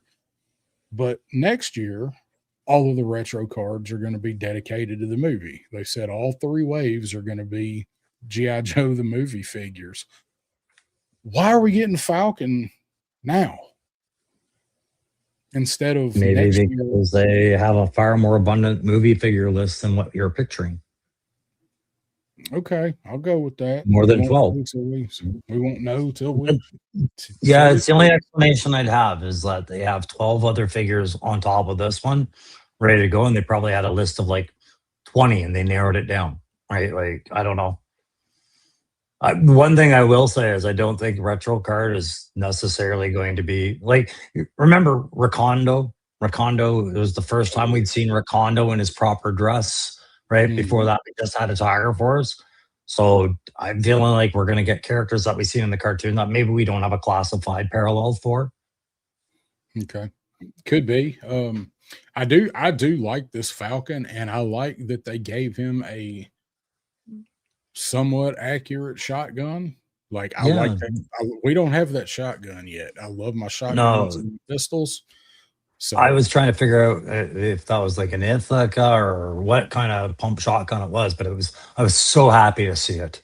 I was like, man, tactical pump like an Ithaca or Benelli, something like that. That's what it. Yeah, because it's the proper it's the proper infantry shotgun. First of all, low maintenance, not a big technical shotgun. Looks cool. But also that shotgun that they kept throwing in with him and everybody else that they wanted to have a shotgun. I have so many of those in my bits box right now, right? 3-piece weapon system. I like my shotguns, but man, that one is terrible. The one that came with that first Falcon and Wolf Spotter. I hate that shotgun. Yeah. That buttstock is terrible. Yeah. Yes, it is. Cypher saying all the targets in my area have the Snake Eyes movie figures at full price. No Zap way. Wait, they still have the movie figures on the peg at full price? Jesus. Yeah, I've seen a Walmart out here that was like that up until very recently. They just didn't know what to charge, so they charged full price for that. And I'm like, do you not realize why you still have that? It took forever for them to get rid of those figures here. Yeah. They're still so the Ollies that I used to go to quite a bit when I had my other job, when I was able to hit stores up every other day, they still had some of those movie figures. But damn, being on the store, a big box store in the shelf for regular price, that's kind of cray. Ultra Mensch is here. What's going on, man? Good to see. Hey. Carlos saying Psych Out's gun reminds him of the Rise of Cobra Neo Vipers a little bit, and the counter energon he's shooting, or counter dire that he's shooting, reminds me of the plasma guns from Ghostbusters 2. Sure. That's going to be a big retro card. A lot of people are saying that Jedi being that's the one I feel strongest about is like, yeah, I think that. And I also believe Pythona will fall into that because as Lawrence pointed it out, and I would emphasize a point I was making, right? Pythona, because what else are you doing with that buck? Well, I mean, I wonder what they could do other than packaging and maybe tweaking the colors a bit to make that Pythona. You strip her down about non-essential. Yeah, no, just to make her a retro card though. Like you reduce that kit, but I mean, like it's the only thing you're going to use that buck for until you add way more deco layers on it and turn it into somebody else, right? Yeah, I don't know. Maybe they'll give somebody else her torso and dye her technology. Well, we'll talk about that later. Yeah. There's Jersey Eddie checking in. What's going on, man? Hi. Adam does not like the Falcon. So, okay. All right. Let me know when you're. You Aussies love your technical shotguns, eh? No, he said that's the best part is the shotgun. So, he can let us know next week when he reviews it. Maybe he's being sarcastic, meaning that the figure's that bad that the worst shotgun in the world is the best part. I can do without ever seeing this backpack, though. I hate this thing. You know what? I've quietly appreciated that backpack the whole time. That to me is a very cool little patrol pack with a radio in it. It's closed off. You don't see the radio because guess what? We cover our radios from the rain when we patrol. It has the whip out. The whip is folded nicely, and then the knife sheath and the canteens and the rope. I really liked this backpack a lot. It was one of my favorite features of the figure. I just don't like it because it is so big and throws the balance off. It is so hard to pose a figure with that backpack on. And then the antenna is like 3.5 inches long. So every time it falls, it pops out. You think you broke it. Adam's saying it's supposed to be a bare-chested Serpentor on the horizon. See Battle of Springfield, issue 50. Word. Serpentor. I'd probably buy that as long as they get the nipples right. Yeah. Yeah, they're reusing the old Naked Gambit buck from Marvel. Well, we just got a shirtless Wolverine, so there you go. Yep. So this one, Carlos, I would say is a shoe-in for that line. He needs 2 heads though. He needs a regular head and he needs the blind head. Don't just give me the blind head, and don't just give me the regular head because it won't be right if you can't swap those out. Wouldn't you feel ripped off if they didn't give you a blind head? Because really, what is a blind head but just no eye color, right? You just make the eyes white. You don't paint the eyes. Maybe do a different face sculpt with him where he's like, sad. I don't know. Awkwardly crossed eyes, maybe.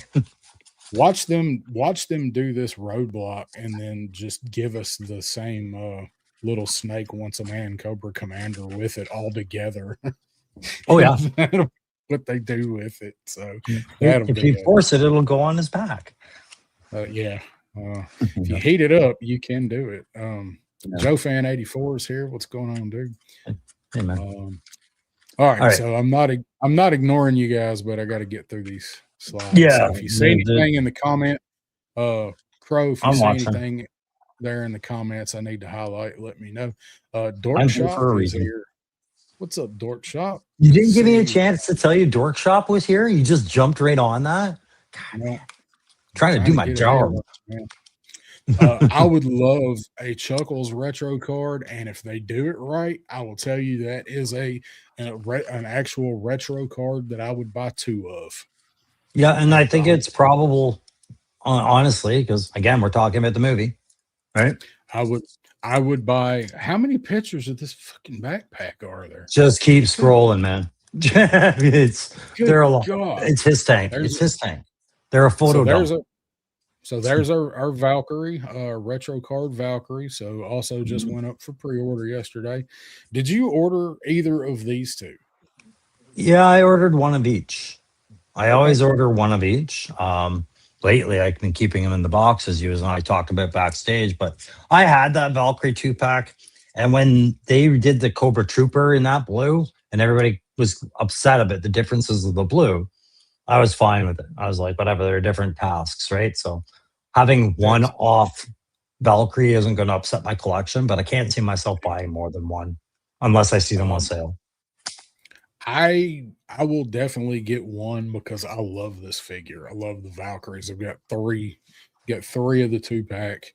And I will buy at least one and make that one the leader over all of them because of how you just said, because the uniform difference. Or I will buy 2 and then I will still break them up and have them the same way. But I love this Valkyrie.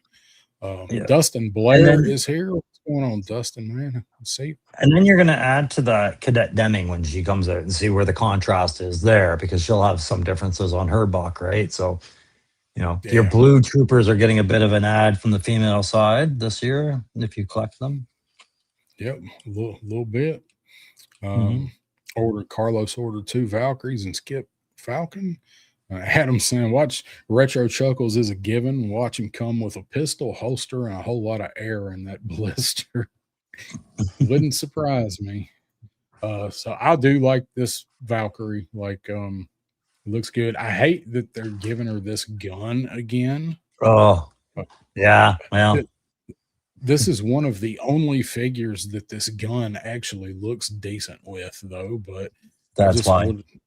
I wish they'd have done something else, but I get Yeah. it. Strangely, though, I like the little pistols that she comes with.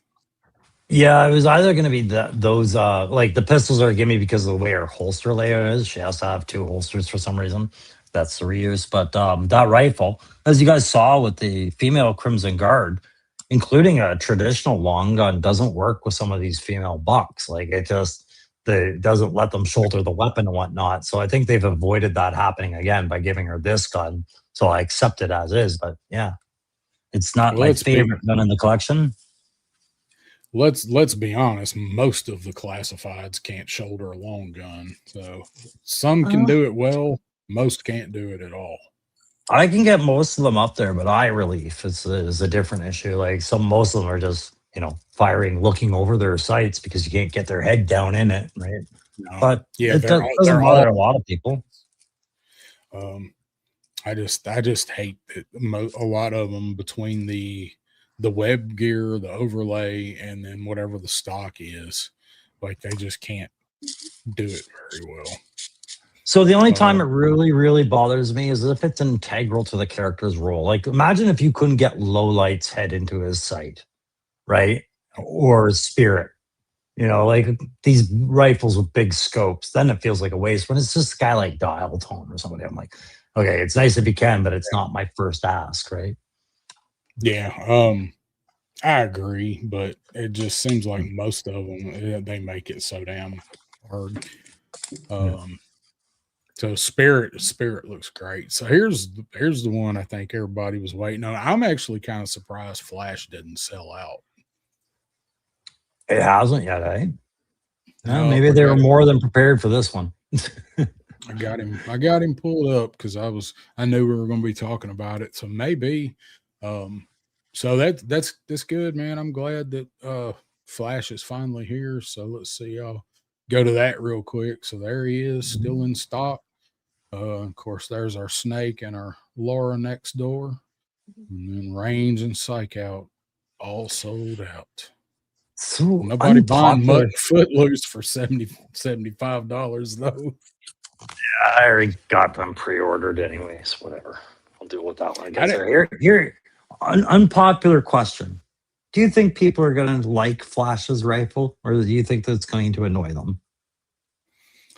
You have Glenda. What do you think? Yeah, I think it's going to annoy them because it's kind of annoying for her. They need to make the hose longer. If they don't make that hose for this thing longer, I think the people that don't have Glenda and don't know what they're in for are going to hate it when they get it.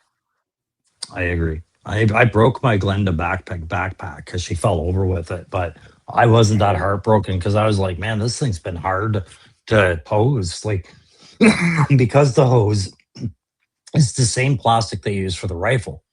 Right nowadays, they use a bit more rubbery, pliable hose. I hope they've done something about that before this comes out. Yeah, I do too. Because I think he looks great though. Yeah, I like the design. Yeah, he looks really good. I don't see much paint being given to that backpack or rifle from the images. I'm hoping they got some, but I liked the overall sculpt of all of it. It's just the plastics weren't working.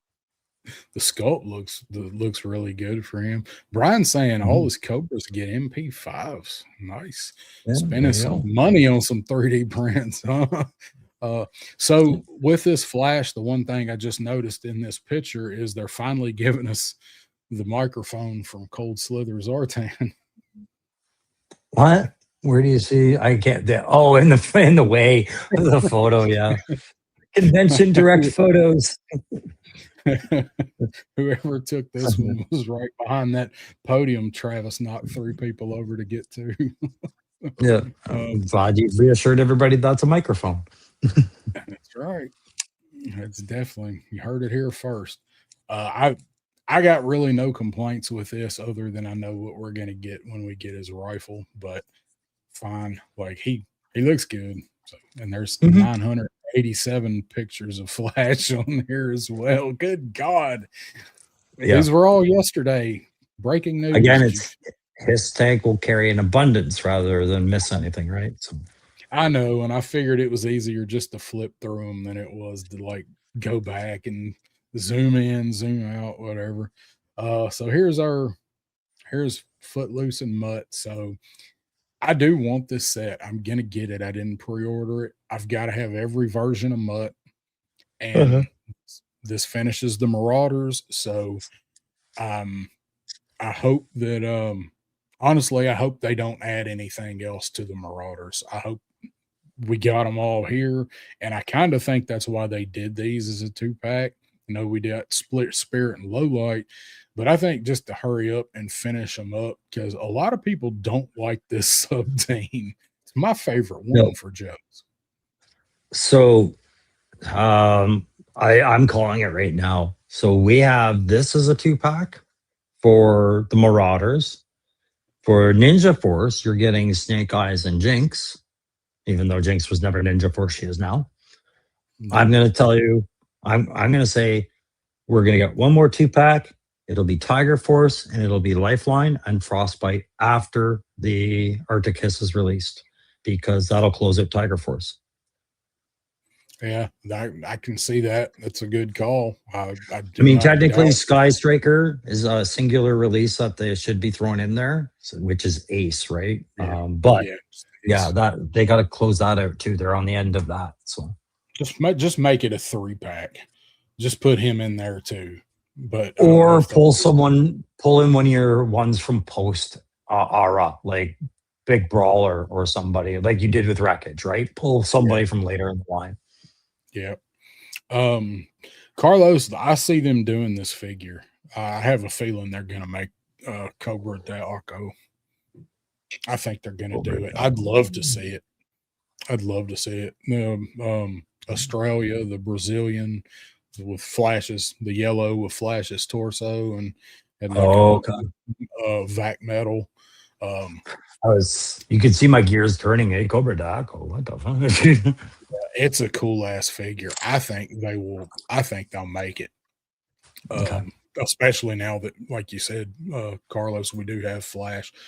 So there's the Famazon shared exclusive. There's going to be 9 million of these things floating around next year of this 2-pack. So here look at Lowlight and Spirit. Yeah, right. And strangely, I've finally been trying to track down the Night Force Beachhead and Quick Kick 2-pack, and that thing is expensive. I was gonna say, you never got that one? I never got it because I didn't. That's when I was doing a pretty big cutback on what I was buying, and that was one I could do without. The only reason I was even getting Night Force was because of the Dragonfly. But now I was going to pick it up, and I saw one at that show that I went to a couple weeks ago. There was one of those 2-packs there that I saw, and they had $75 or $85 on it. And I know I can find it cheaper online, but like that was a $55 pack when it was new. I'll let you know if I see someone on Facebook Marketplace up here selling it, because if they do, they guarantee you they're not selling it at that kind of a price. Like, it's probably something that they've been sitting on for a while. Because we had an abundance of that set for quite a while. Woody, you are not wrong. If it is a Walmart exclusive, at some point it is going to hold its value. Plus, maybe they reissue it. We'll see what happens with Range Viper. But all of the Walmart ones wind up kind of being hard to get. I'd say the exception being Falcon and Quarrel, because it was Walmart. So these wasn't hard to get. Shockwave wasn't hard to get. These two, the Shockwave, the Falcon, the Quarrel, and the Quick Kick and the Beachhead. I had no problems getting them from Walmart. Neither did other people, because those were the first time I was seeing Night Force on sale on Facebook Marketplace. And usually you don't see that out here because people have to mail them in. It's a hassle, but nobody had a problem getting those sets. No, not those, but all of the other ones, like the single card stuff, Single Crystal card stuff. Ball, Crystal Yeah. Ball and Ghost Viper this time next year are probably going to be worth a small fortune. So long as they keep reopening the pre-order windows repeatedly to give people time to get it a year where they have access to it, I get it. But if they make short little pre-order windows and then it's impossible to get after like 3 weeks, that's a problem. Like the Crystal Ball, they had to keep giving you more chances to get that. Right. I mean, I saw him on clearance here. I bought. He was on at that one Walmart that I always talked about that had the display. He was on clearance here they had 14 of them at one point. And I finally waited till they got down to like $17. And I said, are these ever going to go any cheaper? And they looked, the little thing said, nope, says final markdown. They won't go any cheaper. I said, all right, I bought 2 of them. And one turned into Dick King and one's in the closet. Carlos saying, who's going to drive your Mars Snake? Right now, Crimson Shadow Assault Trooper, probably. So here's this thing, lasted for 2 minutes on Pulse. Didn't bother. I actually did buy it. I actually did order it. I wasn't going to, but I wanted to. I do like it. I like the Iron Grenadiers look for it. I did pre-order it, not 100% if I'm going to cancel it or not, but I did order it because I'm like, I know I can cancel it if I change my mind, and I have a feeling it's going to sell out. And this thing sold out. It showed, there it is, 2 minutes, like 2 to 3 minutes. It sold out. So but I decided not to put my credit card through that with the Arctic Kiss coming right now. And I'm still convinced my GameStop is going to ask me, do you want one of these? They just couldn't ask me that today. Yeah, right. Thanks, Woody. I'm going to do that on Beachhead and Quick Kick. So, but if you want to go over to Amazon, it has never sold out on Amazon. Amazon exclusive. Apparently, Amazon has plenty. There you go. If you haven't been looking and you missed it, Amazon, it has never sold out. We've seen it at this point. All right, now this is the part where I'm just gonna kick this out and there we go. We'll see what else. Nails. Yeah. See what else we got. So here we go. Sarge and the Triple T. What do you think about this one? You excited for this? Do you like the Triple T? I never had the Triple T as a kid. I grew up with no respect for that toy. And as an armored soldier, I laugh at this vehicle, but am I ever hyped to get one for my classified? I love the look of this thing now.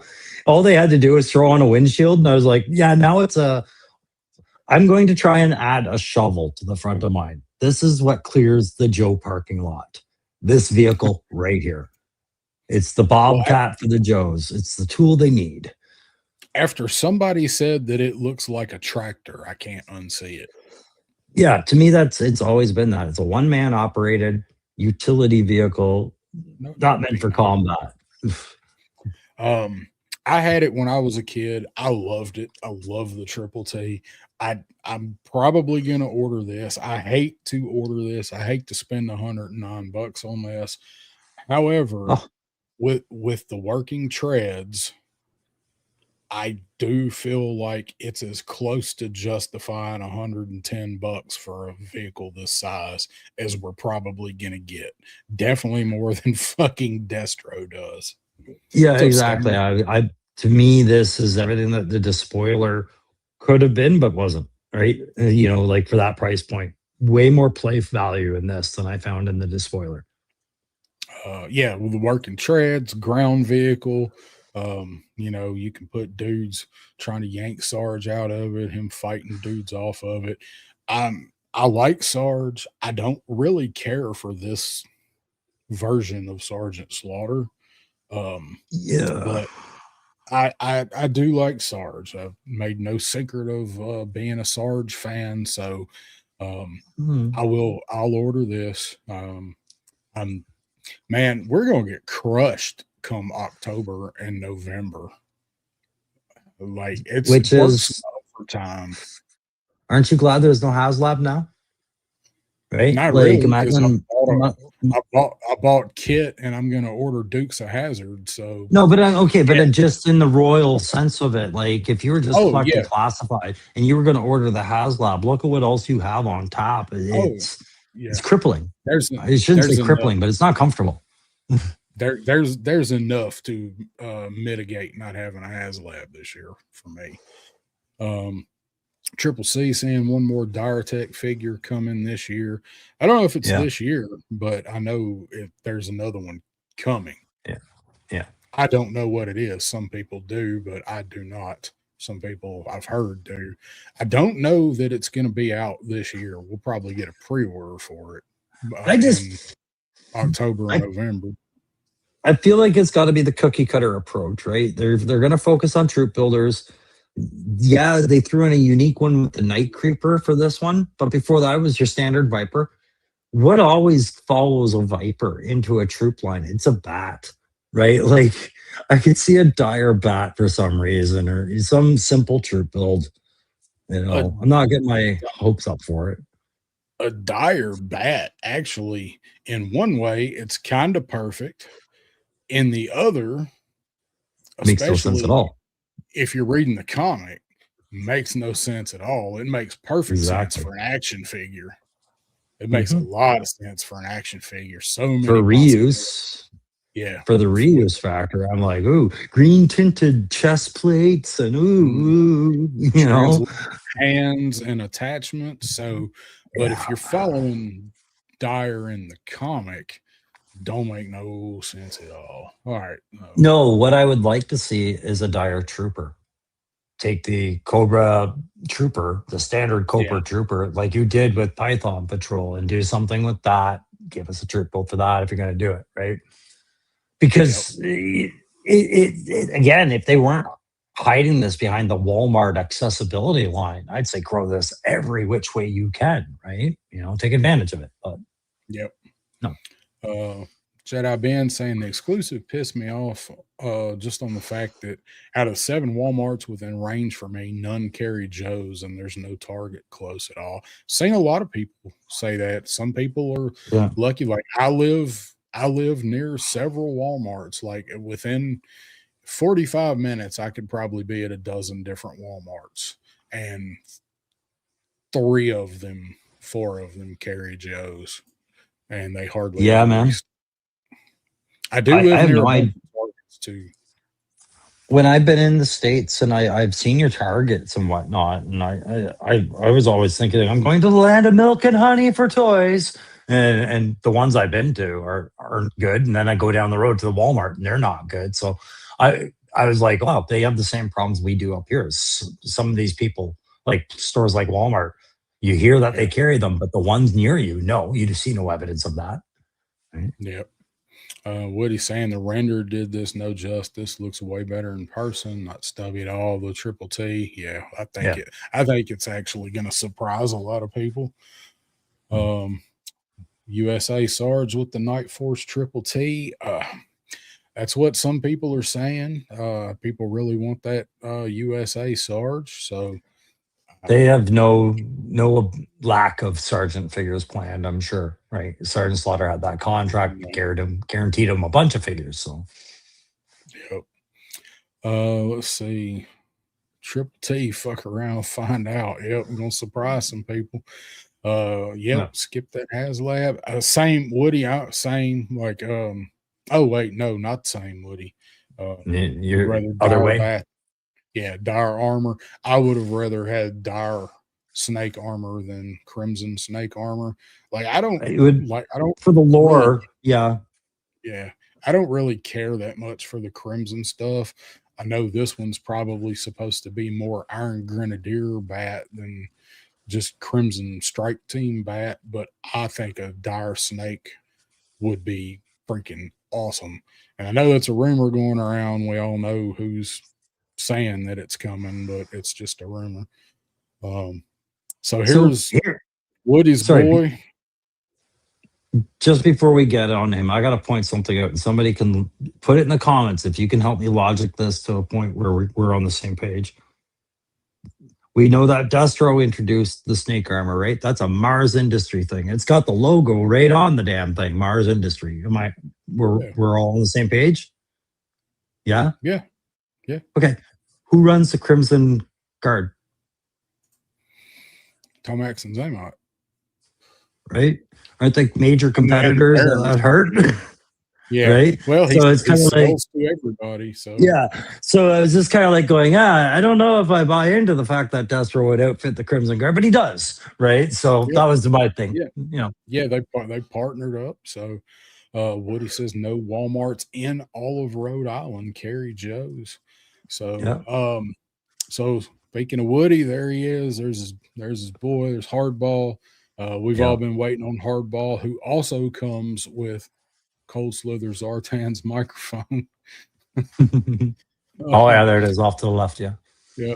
So I can't wait to see what they do with Hardball. I have a feeling we're just going to get reuse of the Range Viper grenade launcher. But like he's the guy. They both had one. Yeah, but I think that's a very specific designed one that we've already seen 3D prints of that, and that's a very purposeful one. I think that they'll make that one. Oh, I hope they do. Like I like the one that comes with Range Viper, okay, but I hope they make him his own and do something a little bit different. I think they will, because quite honestly, I think that's more iconic to his character than most weapons are to a lot of Joes. They did say he is coming with gonna come with a bat, which why? Okay. Because Big Lob came with the basketball and Red Dog came with the football, so he's the only baseball themed character. So give him a bat. So next year, if I make it to Joe Fest next year, remind me when we see Lenny to bring us up. Like, what the fuck do you think we're doing with these figures? Right? Like we're setting up a football game in the backyard of the Joes on our shelf. Like, to me, we're paying for these little bits and accessories. I could sacrifice some of this baseball bat if you can guarantee me no gap in the waist or something, right? Like, I get it. It's cute, but it's not cute enough for me to want it. It's not changing my opinion on whether I'm going to buy that figure or not, and it wouldn't if I wasn't already looking forward to this figure. And Woody says he heard it's not the Range Viper one, and so Triple C, Hardball was a Marauder, but Hardball was not a Marauder before 1994. So and the original guys. Yeah, and Triple C, you brought that up earlier about somebody else that was supposed to be on, right? And when we're talking about that, we're always talking 94 prior, right? Yeah. Because Tiger Force, Night Force, and all these sub teams got pretty frigging huge after that with the long rosters you can go through right up to 2000. Yeah, like that's where the Dreadheads sit, right? And all the Dreadnoks. So yeah, Hasbro could very well, and I think they have dipped into those properties. That's where Wreckage got pulled out of, right? So, and same as the Outback, he got pulled out of the international part of that. So, yeah. So, always like when I know they did a lot of those expansion sets later in the late 90s and early 2000s, but yeah, we're always talking 88, 94. Or 82, 94. This is the one I'm really excited about, is this version of Shipwreck, who the night before we got to see this, I said I made this character last week and showed on me and Pop stream, like I made a classified version of this, and then they announced this the next day. It's almost the figure that I created. So I prompted, I won't say created, I prompted it into existence. Yes, you're be careful. This is the mouth of madness where you start thinking that you inspired the Joe line and the reasons certain HasLabs are made, right? So with my Google Gemini skills. So there she is, Diana. That's spot on. If it looks if it looks like that. Down does look like she's sporting what I said when you were on the stream with Punk does kind of look like an RPK back there behind her on this render, doesn't it? Or on this drawing. So my only thing is, if it was an RPK, she might have a bandolier of ammo around her chest, right? Because it's a section weapon. The things I was looking at is I'm trying to figure out, and it could just be that the artist, hid that detail for a reason behind her body. It could be an AK-47, could be an AK-74, could even be a Dragunov because it's got the hollow back stock, right? It's just how the artist chose to draw this thing. But what did she have back in the Joe comics? Was she a rifleman or was she a sharpshooter? I do not. That's remember. my question. I want to say she. I mean, she was a driver, but I want to say she had a Dragunov. Somebody, and that's what I'm hoping. Know better than me. And that's where I was kind of leading. Is this might see us get a Dragunov into the classified line, which isn't hard for them to do because they've had a Dragunov in the Marvel Legends line forever. Like they've had one for. I had one for my Black Widow back when I started collecting in 2022, I think. Right. So it's just a matter of tweaking that design for classified and using it again. So we'll see. Yeah. I don't know. Yeah. I think she's going to have the old cover girl cleavage thing happening on her fig too. After what I saw them do with Mistress Armada, I'm like, yeah, they're not afraid to do cleavage if they want to do cleavage. So. Yeah, so let's bring it, bring the boobs. Yes, Spy Troops Shipwreck. That was the Spy Troops, the Devil's Due look from that comic. That was kind of where we first saw that, and then when he got a figure in Spy Troops, it was that look from Devil's Due, and they did say that this one is based on with the Dollar General Joes that came out, but it was also the same look, same type of figure.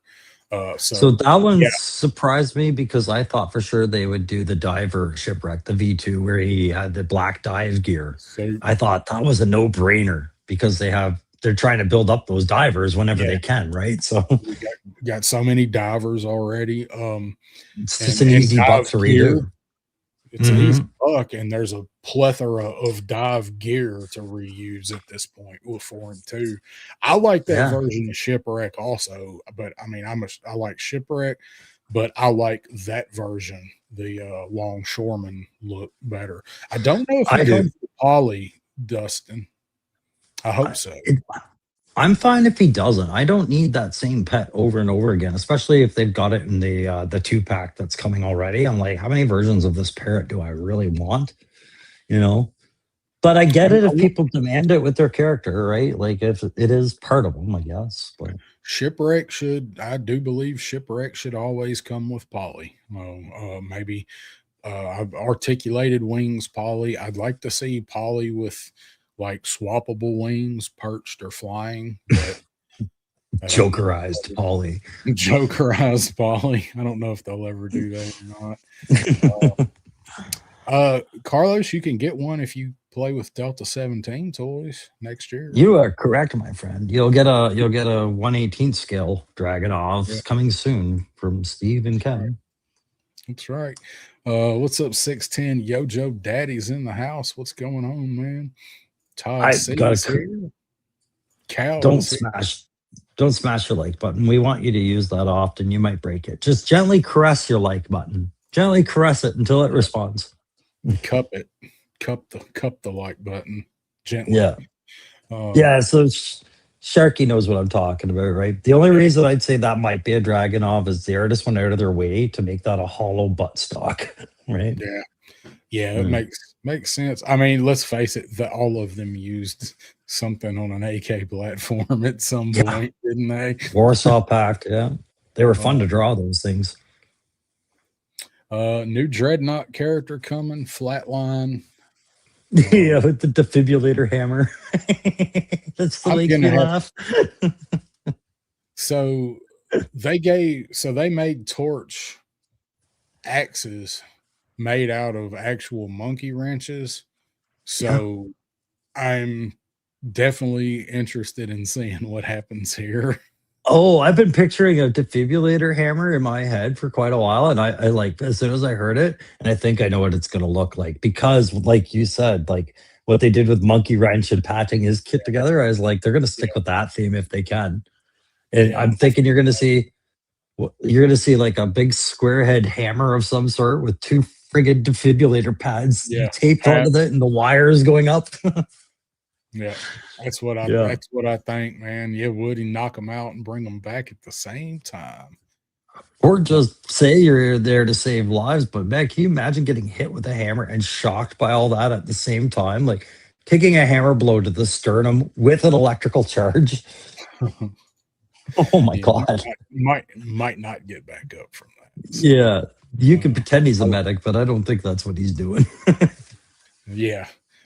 So I will a lot of poly talk. So Red Parrot, he had the monkey and spy troops, pirate outfit. I'll buy all of those versions of shipwreck.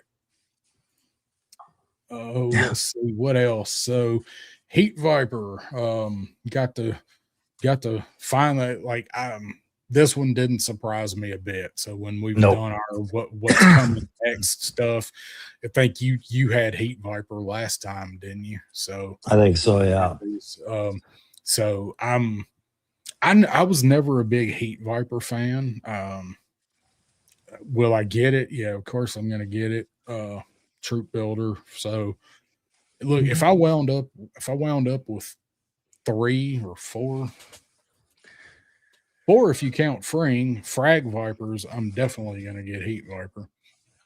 So Uh, I I had this as a kid and I hated this one.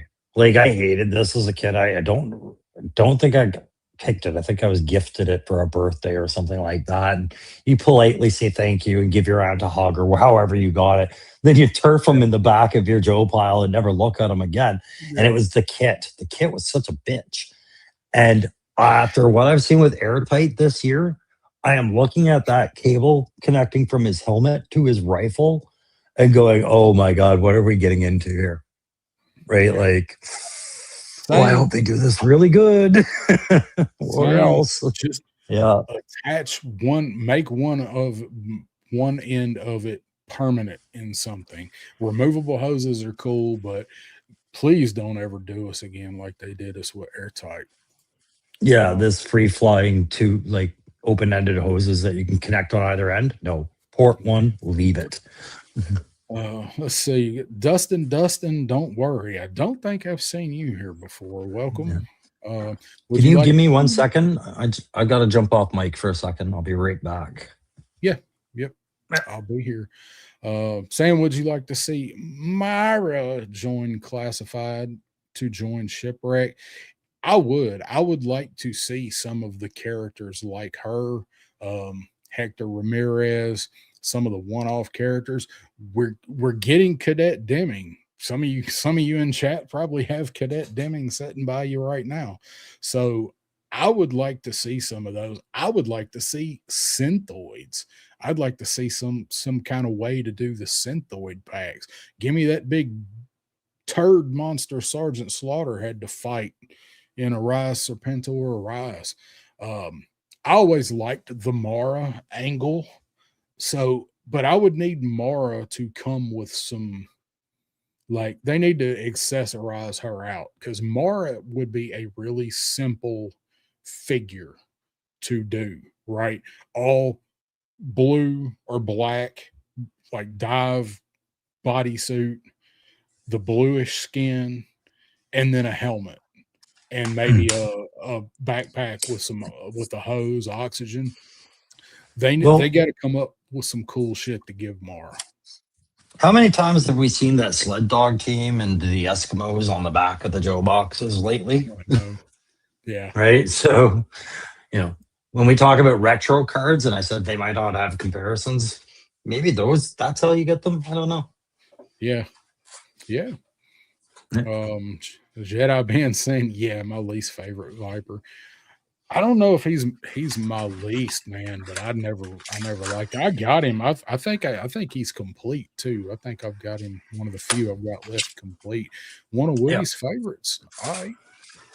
He was Never know definitely a when. bright one. And when they talked about this as the release, I think they were saying they did stuff with the colors to make them more palatable. So you're not Yeah. getting a blinding yellow character with silver everything.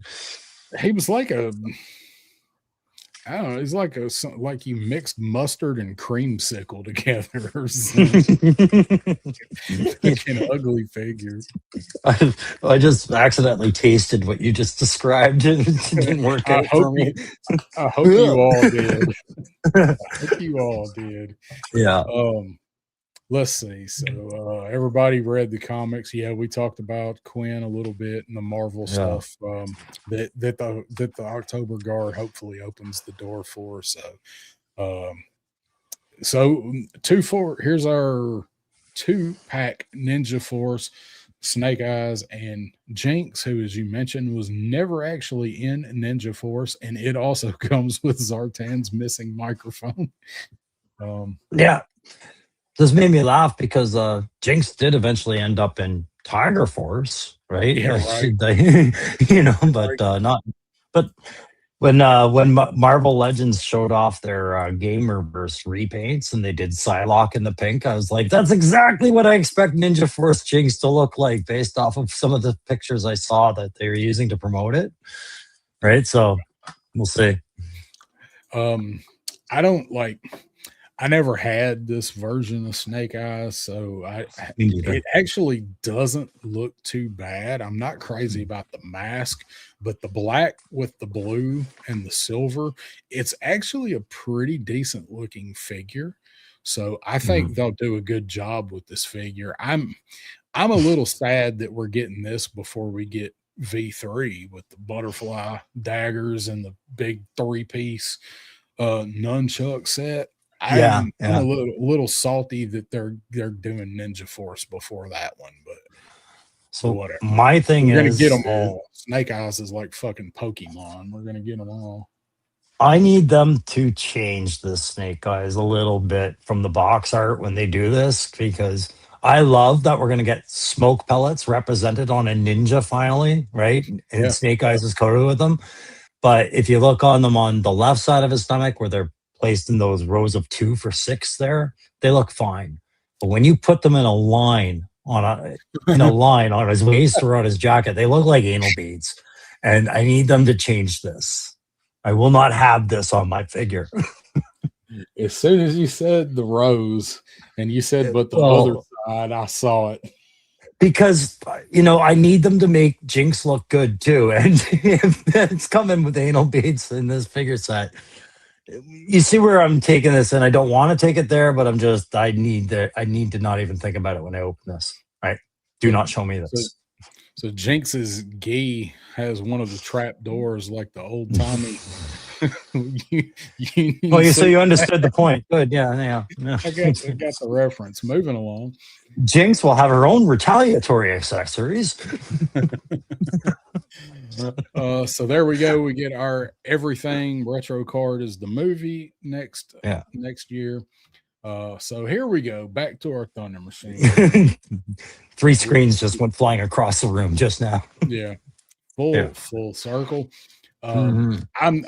We're gonna get on with, we're gonna pick some favorites, and since you don't have other favorites, you can pick your favorites of the Joe stuff that we've looked at. Sure. Don't want to spend a ton more time on the Thunder Machine, but chat's kind of already waiting. No, go for it. Bit.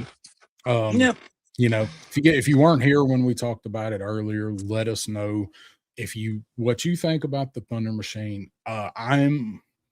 I don't dislike it, but it's in that gray zone where I can definitely make fun of it. Yep. I'm gonna order it. I love the Thunder Machine. It's one of my favorite Joe vehicles. I'm a big Dreadnought fan. I love the whole wasteland vibe of the Dreadnoughts. I always have. They're just a rowdy lot of vagabonds, as Zartan calls them. This, I hope the render is different than what we see here. I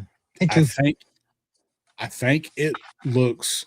You remember in Christine, the movie Christine, where Christine was trying to get Moochie and drove into the alley that was too small for it and got squeezed. Going.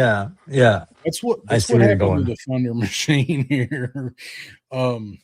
The front end. So we talked about the Trans Am front end. Yeah. This render is not a. It's not a Trans Am. This is the fucking Falcon from Mad Max. It's barely that. Like, if those headlights are just so closely spaced together, it just looks comical. But it's got the lines on it. So, but it doesn't have that piece of fender to represent it. It's really just what it is. It's an extending black piece of plastic extending off an A chassis. It's making this profile longer. I agree with everybody. It doesn't look right, but to me, that doesn't break this set. I'm like, yeah, it's not my favorite feature, but let's look at the rest of the vehicle. Look, y'all, they finally get it. They finally made the All Striker back tires big enough. Yeah.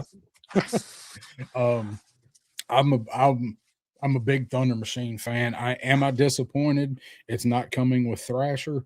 Yes, but they said we're still getting Thrasher next year, and they did that to help keep the cost of this set down. They said it's going to be a little bit of modularity to it because they said, people will want more than one because you can have different looks for it. So I'm not going to be buying more than one, but I like the fact that I can change the look for it. Yeah, they did that with the All-Striker. They made it so you could do with the frame a few different things, right? Yep. So I like where they're going. I just don't think they're there yet. So we'll see when we get to see a product model, which they said they're going to have at New York in October, right? It's in October. By then I would hope so, yeah. Because I imagine the order windows will open up after that. Yeah, that will be when it goes up. They said it would be later this year. So that's probably what they'll do is this will be the opening window for it in the middle or end of October, going into November, right before Christmas. We get to do a made to order Thunder Machine. So this is the render. Eddie. This is it. Yeah, this is what they showed.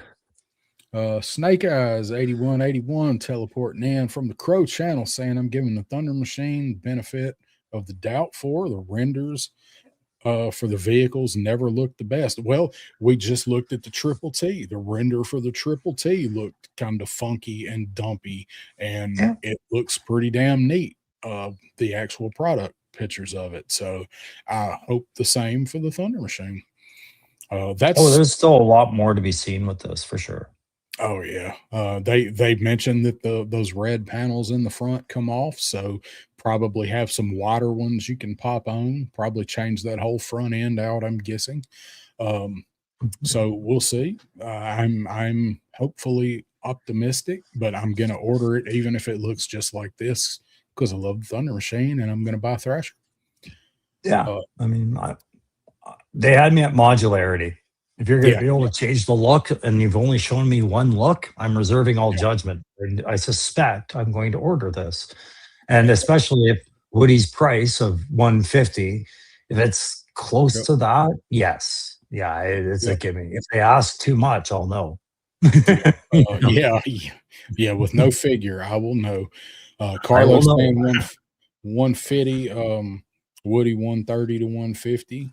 So yeah, just because it's made to order and it's in lieu of a HasLab doesn't mean it has to be expensive. It just means it's made to a specific number and only that. So yeah, so we'll see. I'm gonna get it either way. Oh, look at this, man! Fun Sharky fact: I was born in the same hospital they used for the scene in Mad Max, where Goose is laying burnt in bed to a crisp. That thing in there is not the shark eyes. Saw him, man. Oh my god! You know what? First off, Great fun Sharky fact. Keep sharing those as they occur. Also, man, there is one nickname you never want in the military or police, and it's Goose. Nothing good ever happens to a guy named Goose. Like between Mad Max and Top Gun, forget it. Yeah, You're you got cooked, that right? right. Your Yeah, goose is cooked. That's right. that's right. Again, that was accidental, and you caught it. God damn it. Oh no, that one wasn't getting by me. Yeah. Did you have favorites out of any of the stuff that we just saw? Even if it's some of the stuff, even if it's pre-order stuff that went up yesterday. What do you think? Wow. Honestly, no favorites. I had least favorites, but no favorites, right? I could say my least favorites are things that are redundant, like Falcon. Falcon to me is redundant because he's not a troop builder, he's an individual. I've got couple of them now. But favorite wise, I'm thumbs up for let's just do it. Bring them in. Once I get them in hand, then I'll have a stronger opinion. Yeah. What about you? Favorites in that? Yeah, out of all of the stuff that we looked at, Hardball, and Hardball, Diana, and the Thunder Machine. Or those would be. Diana was an exciting announcement. I agree with that. I didn't think about announcements. I thought about visuals, but until I see the figure, it still counts. So I got Triple C earlier mentioned something that we were going to talk about, and you and I touched on it earlier, was something else that we got to see in a little bit different panel. Triple C mentioned that there is going to be another Dire character coming this year, probably early next year, but we'll see when they get here. They did show a new Dire character that's going to show up next month in issue 25 of G.I. Joe Energon. So, caveat being, I think we're talking about two separate Dire characters. I think for the toy, it's more likely, like our friend was saying, going to be a troop builder because they know those sell. But if they build on this line, there was some interesting aspects to those characters that Darren's going to share. Oh, I hope it is this character, but I seriously doubt it's going to be. So they did show that we are going to get a new character named Major Medusa that they have kind of been setting up a little bit in the last 3 issues of the Dire Tech arc. And actually, maybe before that, maybe the issue before that. Either way, so they're going to be introducing this character. I'm not going to spoil anything in those comics. If you're like my cousin and you've got a stack of them that you're going to read, but you haven't read yet. But there's some things that happen at the end of 24 that kind of finish setting this up for this character to come into existence. So I don't think that the Dire character we've got coming is this character. But if it is this character, how awesome would that be? Because this would be the first direct, absolute tie-in to the Energon universe that we've gotten, other than character designs and some of the vehicles and things like that. But as far as stuff created specifically for that new comic, if it was this character, that would be awesome. But I don't think it is. No, and I don't think this is the character that's dropping, but one of the interesting aspects I found about the Energon universe is it became clear very early that they were sharing designs Hasbro had for toys with the artists and saying, render it this way, render it that way. So when I look at a picture like this, I'm like, what buck have I seen that would accommodate like a low V-cut neck uniform, and all his body designs? And I'm wondering about a Baroness buck or something like this. Before I was wondering about Pythona's buck. Now I'm looking at this, right?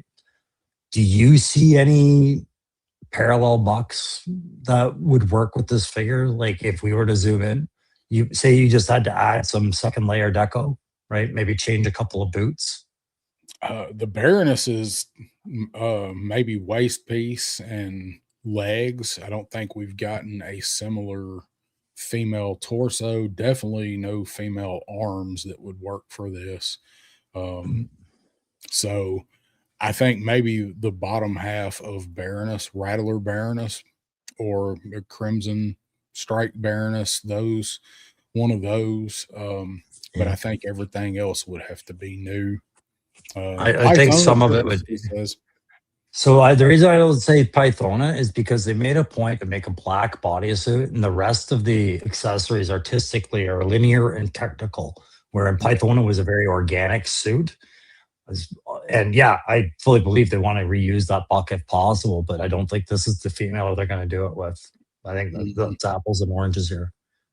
Lego Star Wars Kid saying, could they use movie Baroness? Maybe they'll do this pinless. She was right? I'm not. So when I look at the buck, like I said, it's like torso. That torso doesn't have to be from the same bucks you're looking at arms from or legs from. So I'm looking at it a bunch of ways. One of the things I'm stuck on is that back design, right? If we were to zoom in on that, I'm seeing some linear stuff that they threw on there. I'm wondering if that works with any of the Cobra Valkyrie backs, like suits some of their uniform shapes. So just stuff like this makes me wonder if it's possible, Yeah, maybe. I definitely have to create some new parts, but again, not saying this is the other dire character coming. I'm just saying it's going to be in the comic, and it would be awesome if it was. So I think it's going to be a bat or a trooper or something.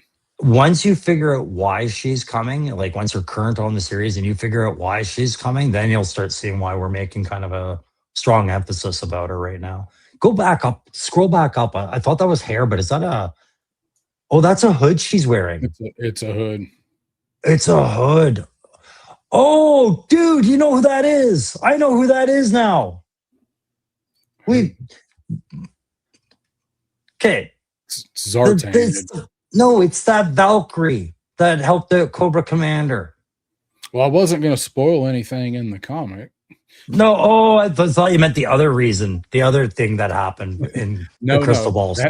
That thing. There's a Valkyrie in the comic. Cobra Commander that's 2 months old now. No, that's 2 months old now. She's fair game. She could be mentioned. So I started on doing a character render for this, and I did not get to finish it and finish prompting it, but this was what it came out with on one of the first tries. Neat. Which I thought was actually pretty good. I was going to go back and tweak it quite a bit, but I thought this as a figure, I thought this might look pretty damn good.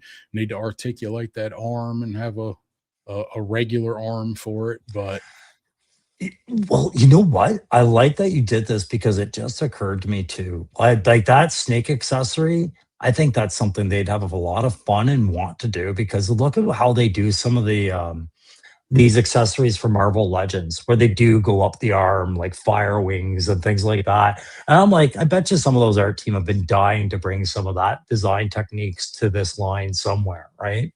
Yeah, I think so too. Green Lantern vibes. A little bit, yeah.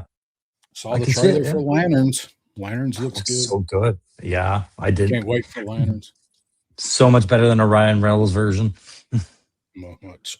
Think we'll get a dire polar bear? That would be cool. I said that too. Like, what else are they going to do with this polar bear? Dire polar bear. So let's see. Dire Tech and Crystal Ball in it a lot. Do they play a big role? Yeah, in the last 3 issues, it was the whole arc of Dire Tech being introduced and Crystal Ball. So it does play a very big role in 22, 23, and 24. And looks like it's going to keep going a little bit. So the big separation between this and G.I. Joe Real American Hero, right? It's totally different timeline, totally different universe, different Joe team entirely, different Cobra entirely.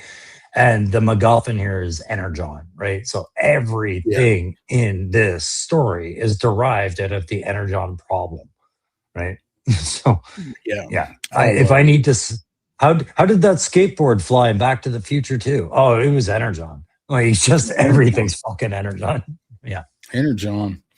Triple C saying Chris McLeod said that the new character is not a bat or a woman for dire attack. So All I right, didn't well, there you go. see that. So that knocks those Blows two my theory. possibilities out. So I'm So glad. dire serpent.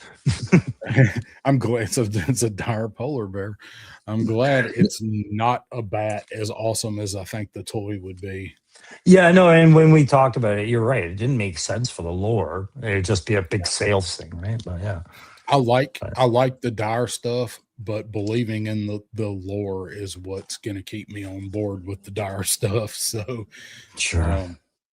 All right, I am going to go run to the Banyo real quick, and then we will come back and we will do our picks for the next crossover. All right, I'll show you guys kind of some stuff I've been working on. How's that? Right, you want to give me full camera then? Full I was rolling the joint, but now I'm not. Well, you can't. You cannot do that. I think you can definitely show it, but you don't think you can roll it. I was looking for that. I'll be back. That was random. All right, guys, if you're just joining us, I haven't gotten a lot of new figures that I've wanted to review lately. That's why you haven't seen a video of me since that Punisher. But one video I am working on, I'll show it again here.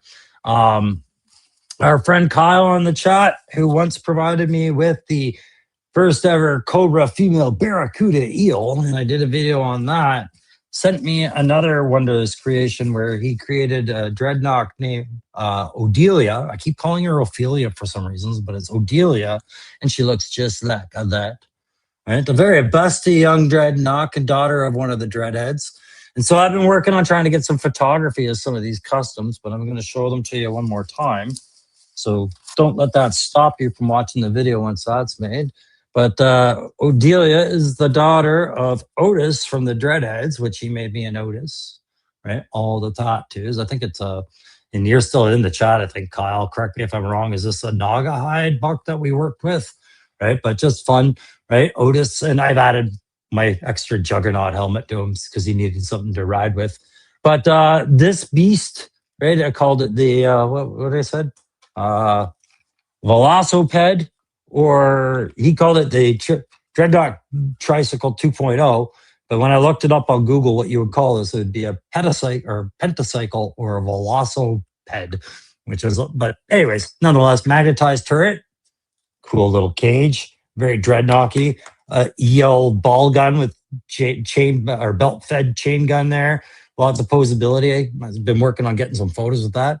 Some stowage, and then the motorcycle parts, right? So I'm working on that, and then a flag, and of course he put my logo on there, so I had to have that. But perhaps the equally or most impressive part is just the care he takes into generating this stuff and just having fun doing things like writing file cards for me to read to y'all when I do that, and making them big because I'm an old man and they have nice big print. They also photo well, and giving art like that. So much appreciation to case skills.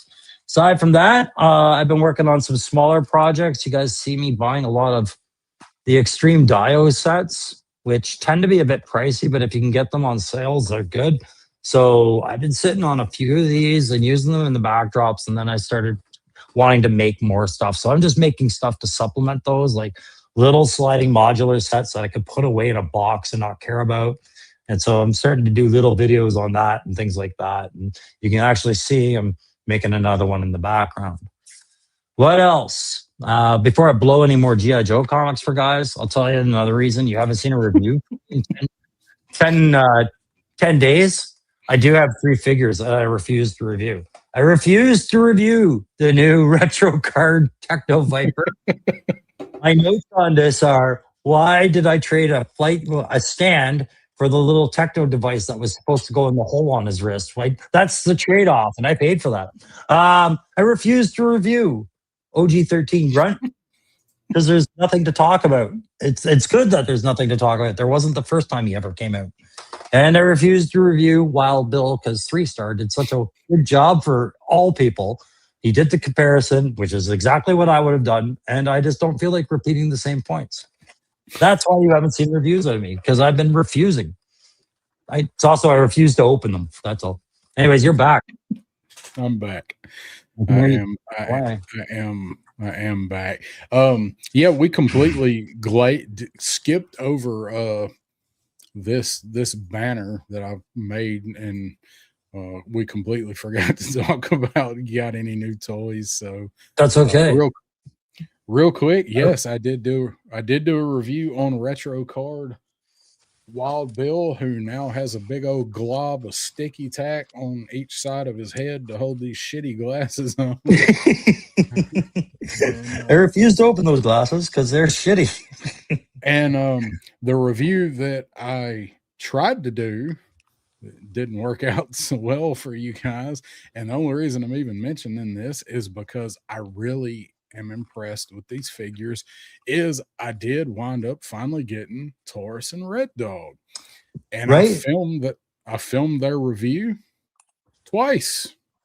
No. And I'm sorry. Before I realized that the reason that it didn't save the first time was because my video program has a secret backdoor file on my C drive that has saved everything I've done in it, and my C drive was full and couldn't save the video.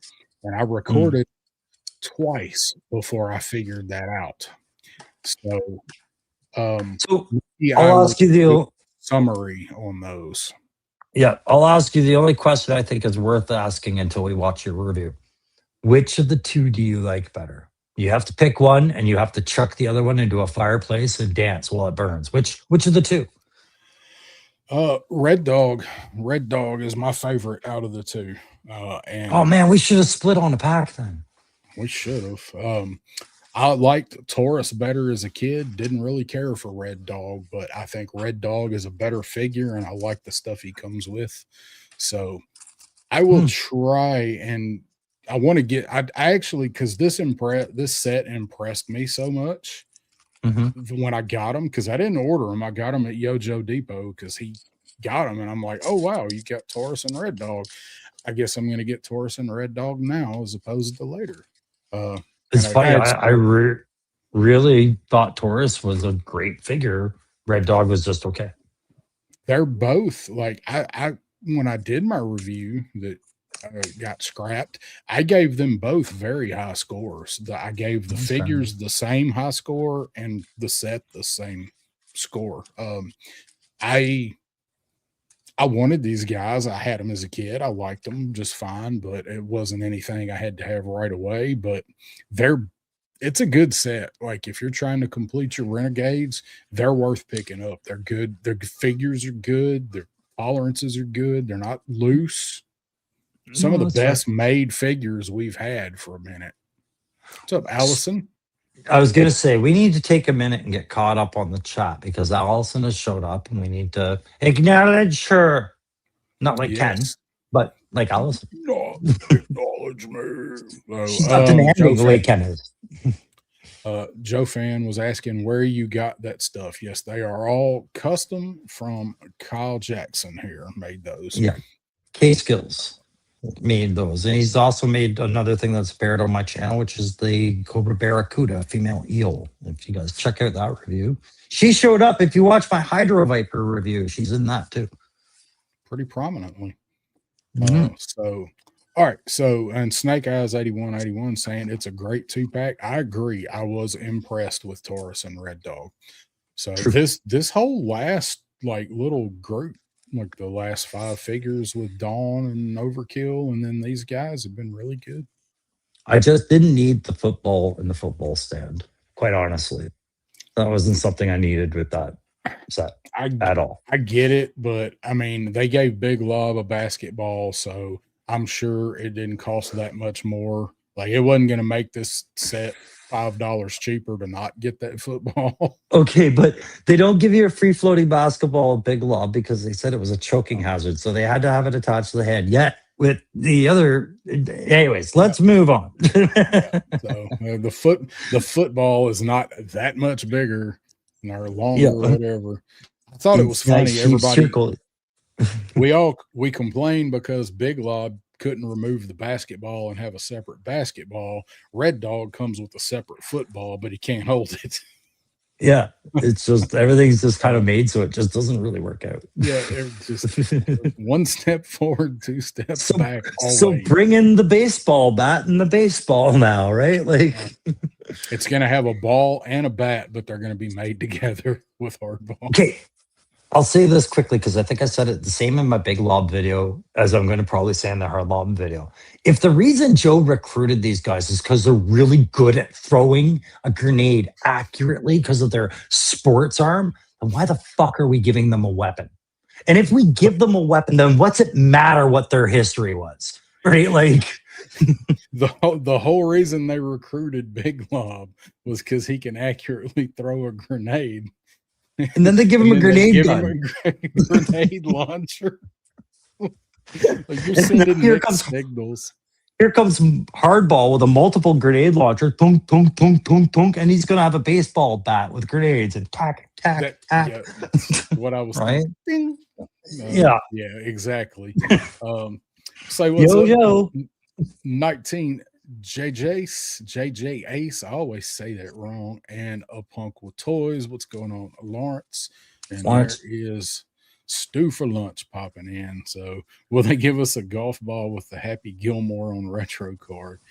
Well, let's talk about some crossovers. That's what we're here to do. Is it that time? Yeah. It's a nice segue. Yeah. Thank you, Stu. Thank you, Stu. So we each picked 5 we have pictures for this too, right? Yeah. 5. Yes. Possibly sets. This was inspired by the Lara Croft retro card. Yeah. Right? Yes. We'll answer Lawrence real quick. Yes. It has been ready to send to you for a week, and I keep forgetting.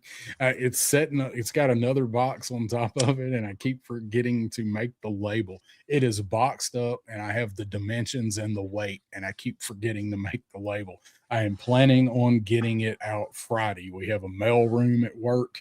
I got to remember to make the label tomorrow night and send it off on Friday because I can send it from work. So yes, you're right. And the information that you need. I also have a postal excuse. There's people who are waiting on me to send them stickers and shit like that. I'm waiting till I have a few things that I'm mailing out, and I'm doing it all at once. So yeah. So it is ready to go. I got to get it to you. All right.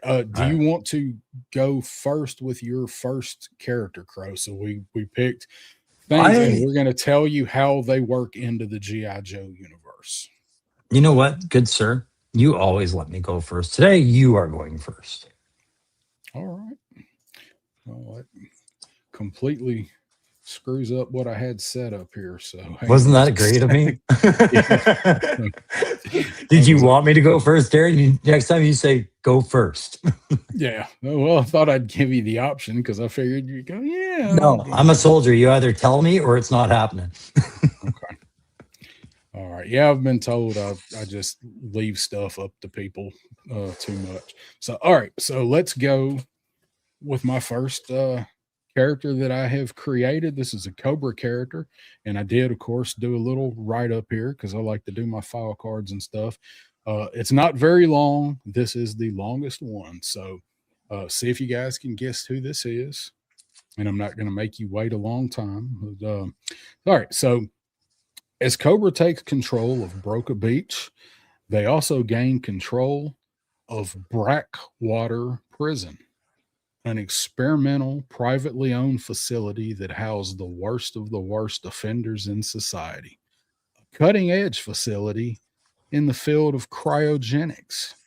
Naturally, Cobra Commander realizes the potential of absorbing these criminals into Cobra and orders them all unfrozen.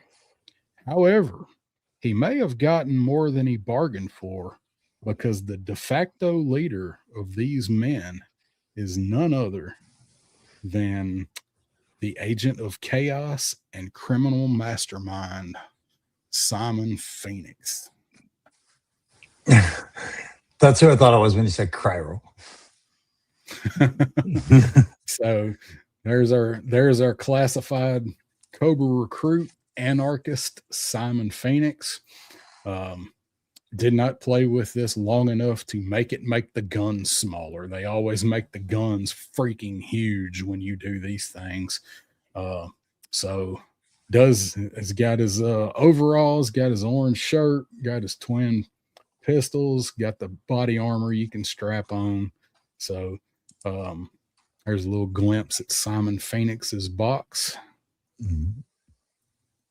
I thought he would be a perfect character to bring into Cobra. He is absolutely somebody Cobra Commander would hire and then realize he can't control him once he got him in there. And then there's another look, a little different packaging on this one. But so do you think they'll ever get the face prints of likenesses this good with these figures? I mean, now they're being called Sideshow Collectibles or Hot Toys, probably.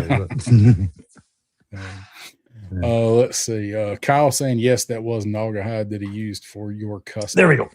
I suspected it was. And it was a good choice. Adam would buy the shit out of a Simon Phoenix figure. I love this character, man. Hell yeah, Konami license. Wouldn't that be awesome? They got Nintendo. Keep your fingers crossed. So there's my first character was Mr. Simon Phoenix from Demolition Man. This is going to flow well because I approached this very differently than you. I didn't write file cards. We're going to show you the 4 to 5 slides I have of the character, and I'm going to explain to you why I pictured it. I was tasked to take over the job at Hasbro and bring in these outsourced figures and come up with an explanation as to why and give you a general idea of what makes this a figure, right? What kind of figure does it make? So just throw up the first one. I'll talk to it because I can't remember what order you put them in. This guy. Okay. This version of Reacher would actually be the accessory. It'd be about as big as Polly compared to just change the slide because it's actually the Alan Richardson Reacher we're looking for because this is going to be a figure and pet set. Him being the pet, and you can change the slide. I'm working on it. I've got two windows open here. So I see that. It's like, where's the little arrow? Anyways. The bouncing back and forth throws it off a bit. Yeah. So as a figure, you'd be using the large buck because there's a picture in here. You see him standing next to the cop and he towers over him. So already I've got you on for about, what's the US large buck? What, $39, $40, right? And then I'm going to add in a mini Reacher Tom Cruise, little pet accessory that sits on his shoulder. That's coming in. It's fine because how I'm going to save you money is that's the only kit he's getting. He's getting a mini Jack Reacher Tom Cruise and a toothbrush because that's all he ever carries, right? So how do I connect him to Joe? That's the other side of the task. And I'm like, well, he is military police, right? So he probably was either mentored by or had mentored or cross paths at some point with law and order, right? And that would have put him in touch when a problem arose with the cartels and things were starting to flare up. Coincidentally, it would make him a convenient contact for somebody like Sundown to have when he goes up against the guys like the Headman in an urban sprawl environment. So I chose him for that. And was that all the notes I had on him? Yeah, just large buck. Oh, he also gets punchy fists because you need punchy fists with him. That's it. Definitely. Reacher joins my line. Retro Reacher. Reacher. Have punchy fist with Reacher. There you go. It's him and Stalker right there. Right? So big buck. Punk said he just finished watching episode 4, season. Is that 4, out now? Episode 1 of Reacher. Well, he gets it early. Oh man, I can't wait to watch that. Because of TV terminal, so they do that show. So they get it a week or two early. So I can't wait. I've been waiting for season 4. All right, so let me get back to where I once belonged. All right, so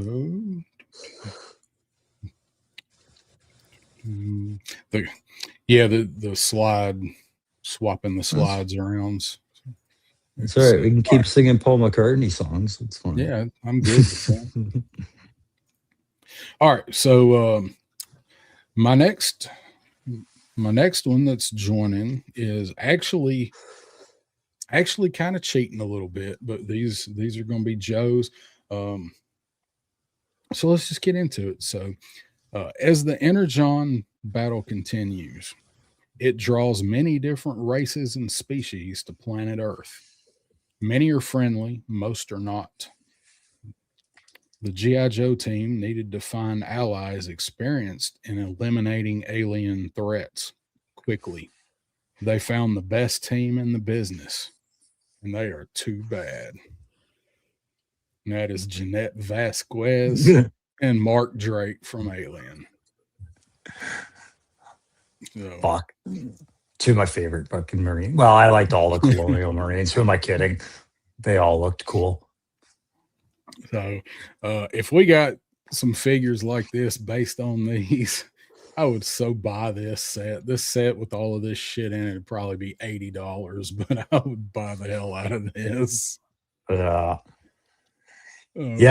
When we talked about this task, I thought about Aliens and Predators, and I was like, but the comics always do it, so it's almost like they could do it if they wanted to, right? Yeah. But not the Marines. Yes, I didn't think about Marines. No. And Steve, I don't think Steve's still here. Steve was like, earlier, he was like, I'd love to get Predators and Aliens in Joe. And I was like, well, keep watching. You know, what if they replaced Loboto Max with a Predator and called it a day? Like, would I be happy or not? You know, like, I don't know. It depends on how the figure was made, I guess. Oh, look at that box, though. Damn you, AI. That's better than Ninja Force any day. So I had to play around with it, and so I've tried to do a render of a figure and then show something what the package may look like. So this is the kind of stuff AI is fun for, folks. Just don't try and trick people into thinking that it's real. This is definitely it's already not real. If this had come out at the same time as Twilight Garden Steel Core Commander, guess what I would have bought? Exactly. Yeah. I should have just slipped this into social media on over the weekend. You just finished saying don't do shit like that, right? And then, fuck. I know, but I'm just so like over the SDCC stuff. No, but you just gave me a prime example of how a good Jedi turns to the dark side so fast, right? Like, don't do this, but I was really tempted to do this. Yeah, don't do as I do, or as I say, not as I do. Yeah. All right. All right. Turn my camera back on. Right. Now I am. All right. Ooh, look at that. Let's get back to the Crows crossover pick folder here. Throw any of them up. I'm up. There's only five slides for each of them, I think, from this point on. I think Reacher was the one that had 4. Reacher had 4. So tell us a little bit about this hotness. Okay. Again, this would be the perfect accessory. You just scroll right past this. This would just be like, instead of a backpack, give her this Summer Glau wrecked up Terminator, because we're going to do Sarah Connor. I don't need Lena Headley's Sarah Connor, although it would be an option, right? You could say that's younger Sarah Connor, but just go past Lena Headley there.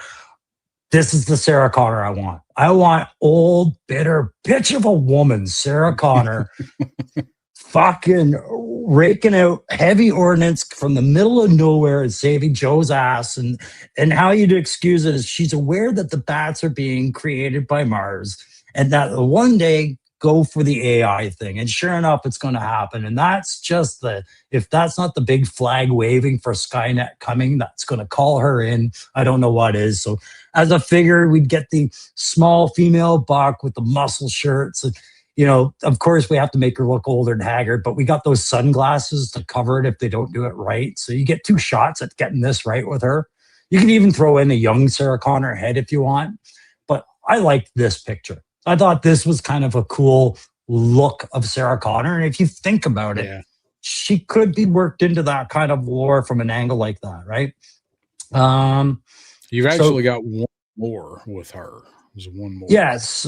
So the write-up I had with her, you can just until it's the last one. It says, "Was aware of the bats, yeah, blah blah blah. Become another Skynet."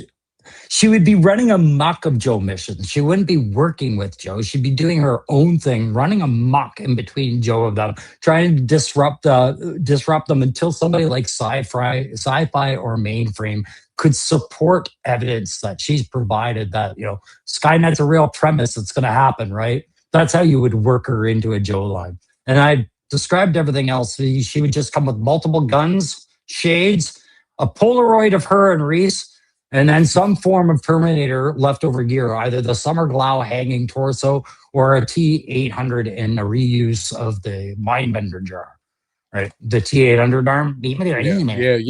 And the arm, with the chip in it, that would be awesome. There. Sarah Connor would be a really good one to incorporate in, I think. So, all right, let me find my next one here. There we are. All right, so if you guys have listened to any of the other ones when we've done these in the past, this is one that I always bring up. Hasn't really ever been a good figure of this guy in this format. However, there is one crossing the ocean right now, but it's not this one. So I'll go ahead, and anybody that knows me knows I've been waiting on this one. Love to get it as a classified. So as Cobra expands into and takes over more and more territory, they need not only soldiers on the battlefield, they need soldiers on the street. Someone to rule urban territories with an iron fist and little disregard for law. And I can't think of anybody with more disregard for law than Clarence Boddicker. Oh, absolutely love one of the best villains in all of movies. Fucking Kurtwood Smith. This there he is with the grenades hanging off of him. Yeah. How do I forget the last name Smith? All I was focused on was Kurtwood. Kurtwood something. Kurt, K-U-R-T is in Thomas. Kurtwood. Yeah. Smotes. Yeah. Smog. Yeah. Anyways. So, but I think if we ever got something like this, definitely got to have the battle damaged head and got the cigarette hanging out. It's got to have the pump shotgun exactly at him. No. I should have got my damn Alex Murphy over here for this because my neck of Alex Murphy's right over there. Should have grabbed him. But I think Clarence Boddicker would be a perfect addition to Cobra, much the way I think Simon Phoenix would. There's only one thing I would add. I'd say you need a third head. One of him laughing, because he's got a wild, cool laugh too as a villain too, right? Yeah, he really does. And again, when you do these, it goes a little crazy with the weapons. So it gave him dual assault pump shotguns, and which is ridiculous, right? You can only use one. Hang on, my heavy duty figure just fell because his realistic rig just knocked him over. Yeah, like you're trying to, and then you're trying to pump it like this. So, pump it with your teeth. Yeah, it took me so many to kind of get this how I wanted it. I'm like, screw it. He's just gonna come with 2 shotguns. So his gang had more than one. So he's got the coat and grenade, and there's his packaged head. But Clarence Boddicker, Cobra's crime commander. So nice. Throw my boy in there. So he is the JFS toys that we've talked about on here before are finally on the water. They're supposed to be here sometime next month.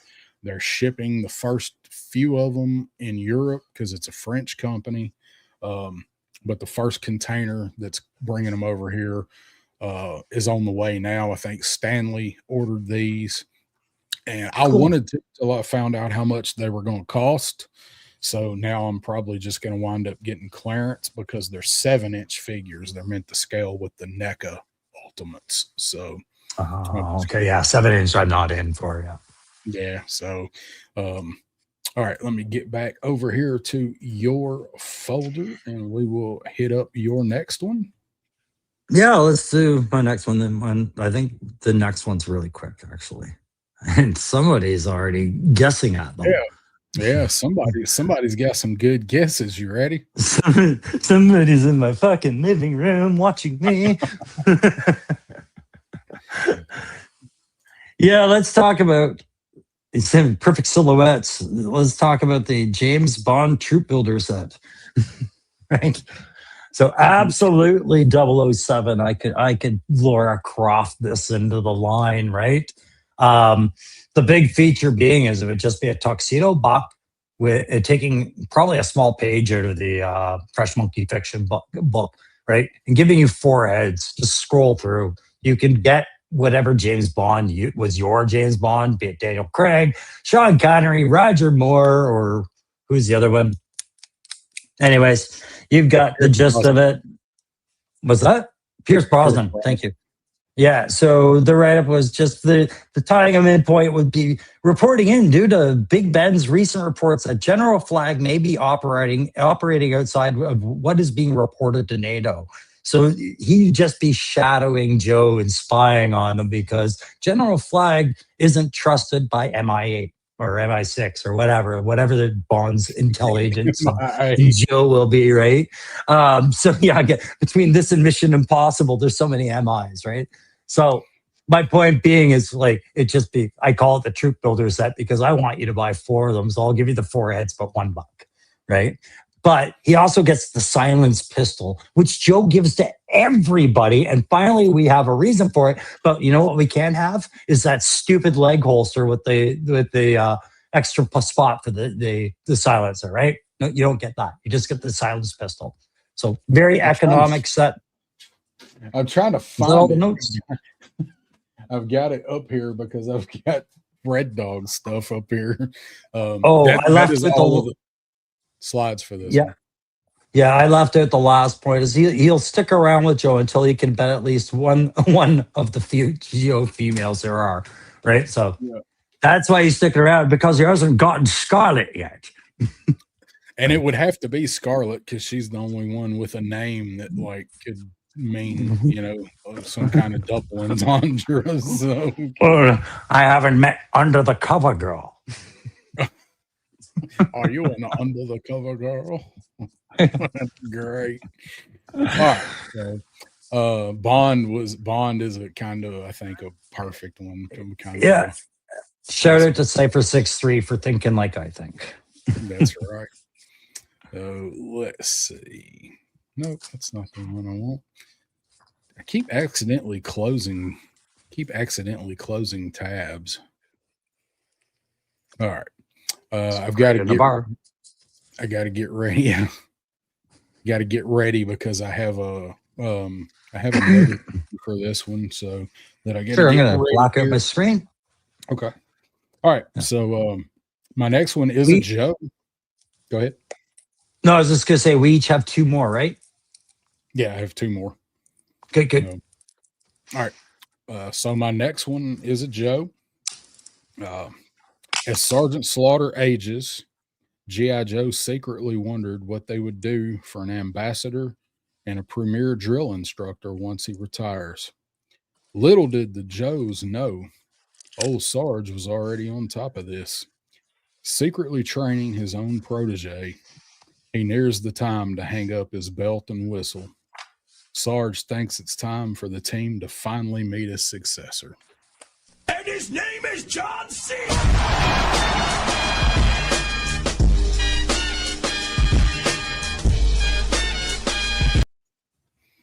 That's right. I made John Cena Joe just like he's always wanted.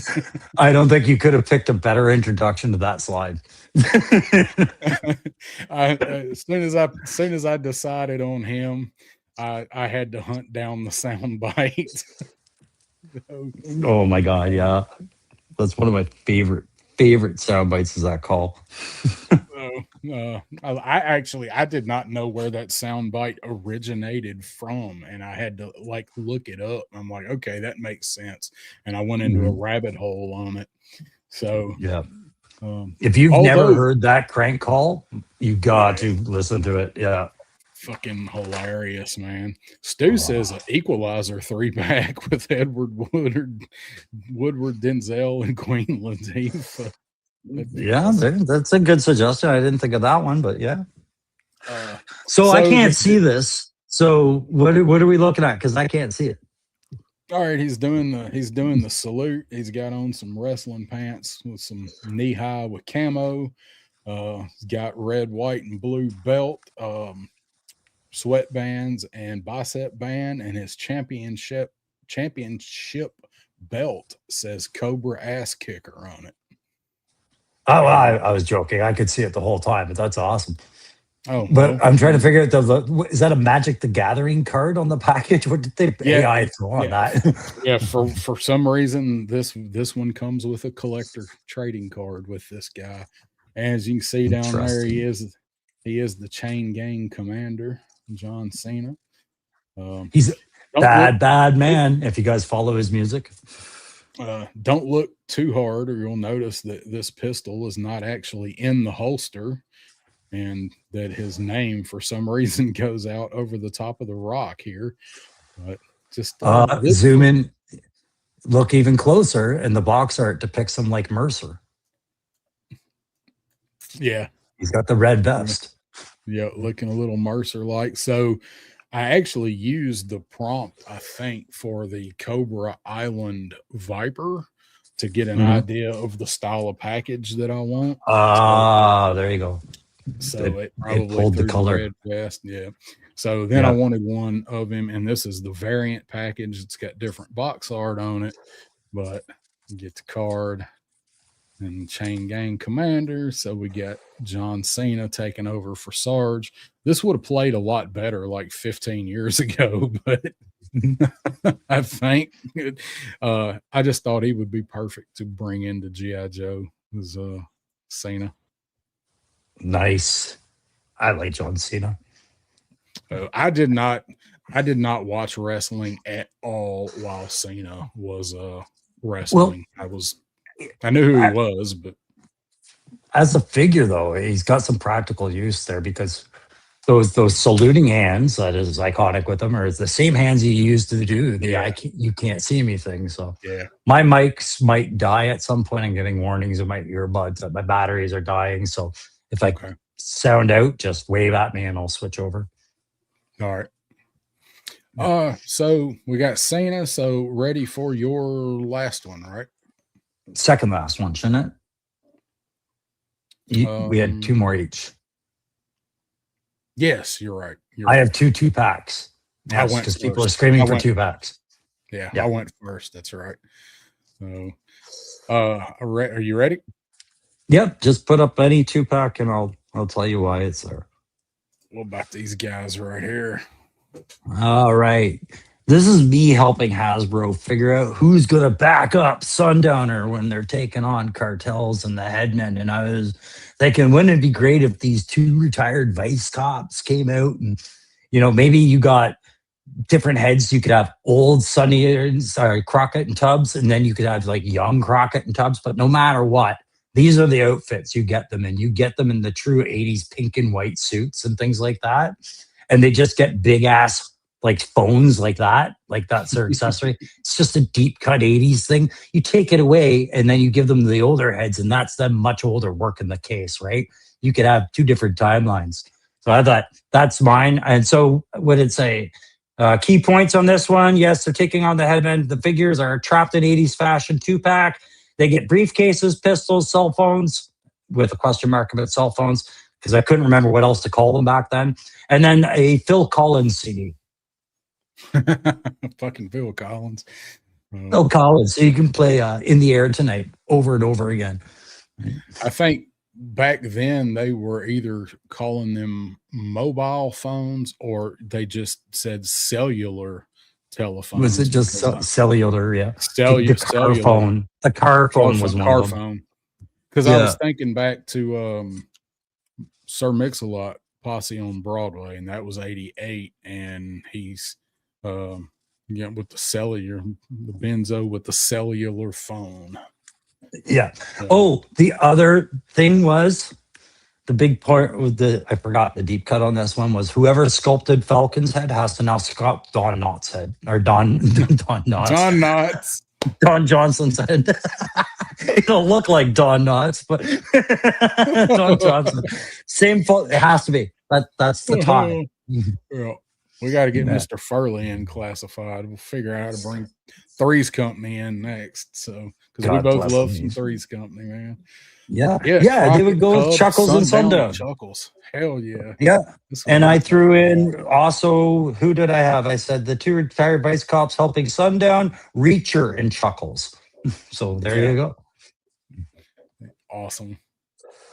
Carlos knows where I'm thinking. That's exactly what I was doing. Rebuilding the DEF. Yep. He knows where you're going. That's right. But you'll never see the last one coming. You will not. No. You will not see the last one coming. Just much the same, you will not see my last one coming, but it will make a lot of sense when I read it. So here's my final one. During Cobra's rapid expansion into the suburbs, they need agents in the field to find and procure land and businesses to use as fronts. Small towns are full of men like this. The more crooked, the better. And they don't come any more crooked than Brad Wesley. J.C. Penney's is coming to Springfield because of him. Man, look at the size of that hand cannon. I know, right? Well, the weapons are never scaled right when you do these. So, J.C. Penney's is coming to Broca Beach because of him. I forgot I used Broca Beach for this. So he's the Arbco, their scam company that was their front company. He's the CEO. Comes with his nickel-plated revolver. Got his fedora. Got the keys to his Mustang. And of course, he comes with the J.C. Penney credit card. Nice. I just realized too, because I just saw the trailer for it. But if you wanted to, you could Hasbro could buy that, and then they could do a repaint and make it Digger from that new Tom Cruise movie too. Oh yeah, that's right. And then they could do the reboot of this and give us a Conor McGregor figure to throw darts at. Yeah. So then there's another shot of the figure itself and a close up on the accessories. So Brad Wesley from Roadhouse, gotta love that dude. Can't listen to this crap. It's got no heart. All right. Look at Cypher 6-3 trying to guess. Yeah. Okay, maybe not that far. I don't know. It probably is about that far out of the realm of possibility.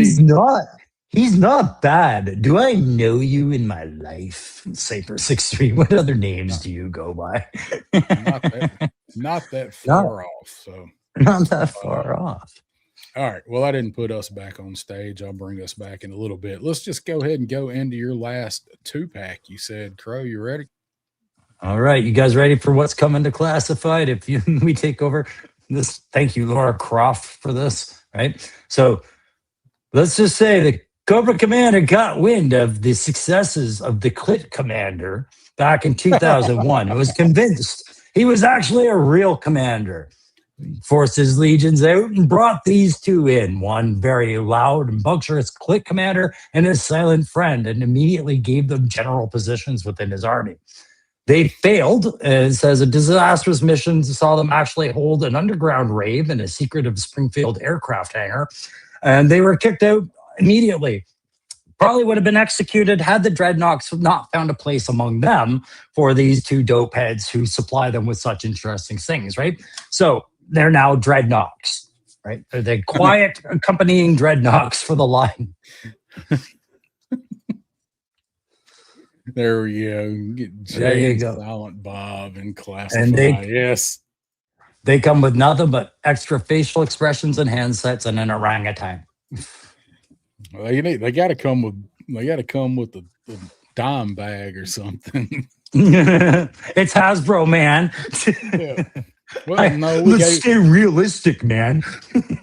we gave Clarence Boddicker a cigarette. We can give them a bag of weed. So Yeah, I'm not kidding. Jay needs $15 too. Yeah. Put that shit in my hand. In my If the money hand. doesn't show, then you owe me. Yo. So Yeah, I miss there that. are our picks. So I got a couple more I'm going to show that are not our crossover picks. These are, I'll let you show you how I got to our thumbnail, because the first version that I did of it was a little bit guessable. So this is our finished thumbnail for the show. So this is when I was like, I only wanted them partially blacked Oh, out I or see. silhouetted. I see Crockett and Tubbs. There was no mistaking who that is. So Yeah. and then if you know the picture that I found for reference, you will know that is a scene, a set photo of Linda Hamilton. So Okay. and then if you want to know the placement of everybody, there's where everybody is on the thumbnail. So hey, you got an artistic style. I see what you did there. I just can't believe Don Johnson almost ruined it for you. But Don Johnson almost ruined it for everybody. So there's everybody on. What's Adam saying? $15, little man. Put that classified blunt man in my hand. Yeah. So here's the thing. I had one honorary mention that actually I had to bump off my list and make it an honorary mention when I realized something. On this list, I logicked in Sam Witwicky from the Transformers movie, Shia LaBeouf. And I thought, work him in. And it occurs to me he's already at work in the Energon U. So I had to disqualify him. He's actually a character at play in Transformers and the Energon shit. So I was like, he doesn't qualify. But I would have been like, just posing him going through some of the worst beatings in his life just because Shia LaBeouf can take it, right? So you gotta be used to it. Does he come with the bag to put over his no, head just when he goes to a lot show? of band. I just remember he had to bandage his hand for most of the movies because he kept fucking himself up. And one hand, he screwed his whole hand up for one movie, and then he did something else another movie, right? So yeah. All right. Well, there's our crossover picks. The coming soon to classified near you. You got 21 of you guys watching, so if you hadn't hit that like button, or if you're watching the replay and enjoyed this nonsense, I appreciate it. It is time to get on up out of here. Crow, what you got coming up over on your channel?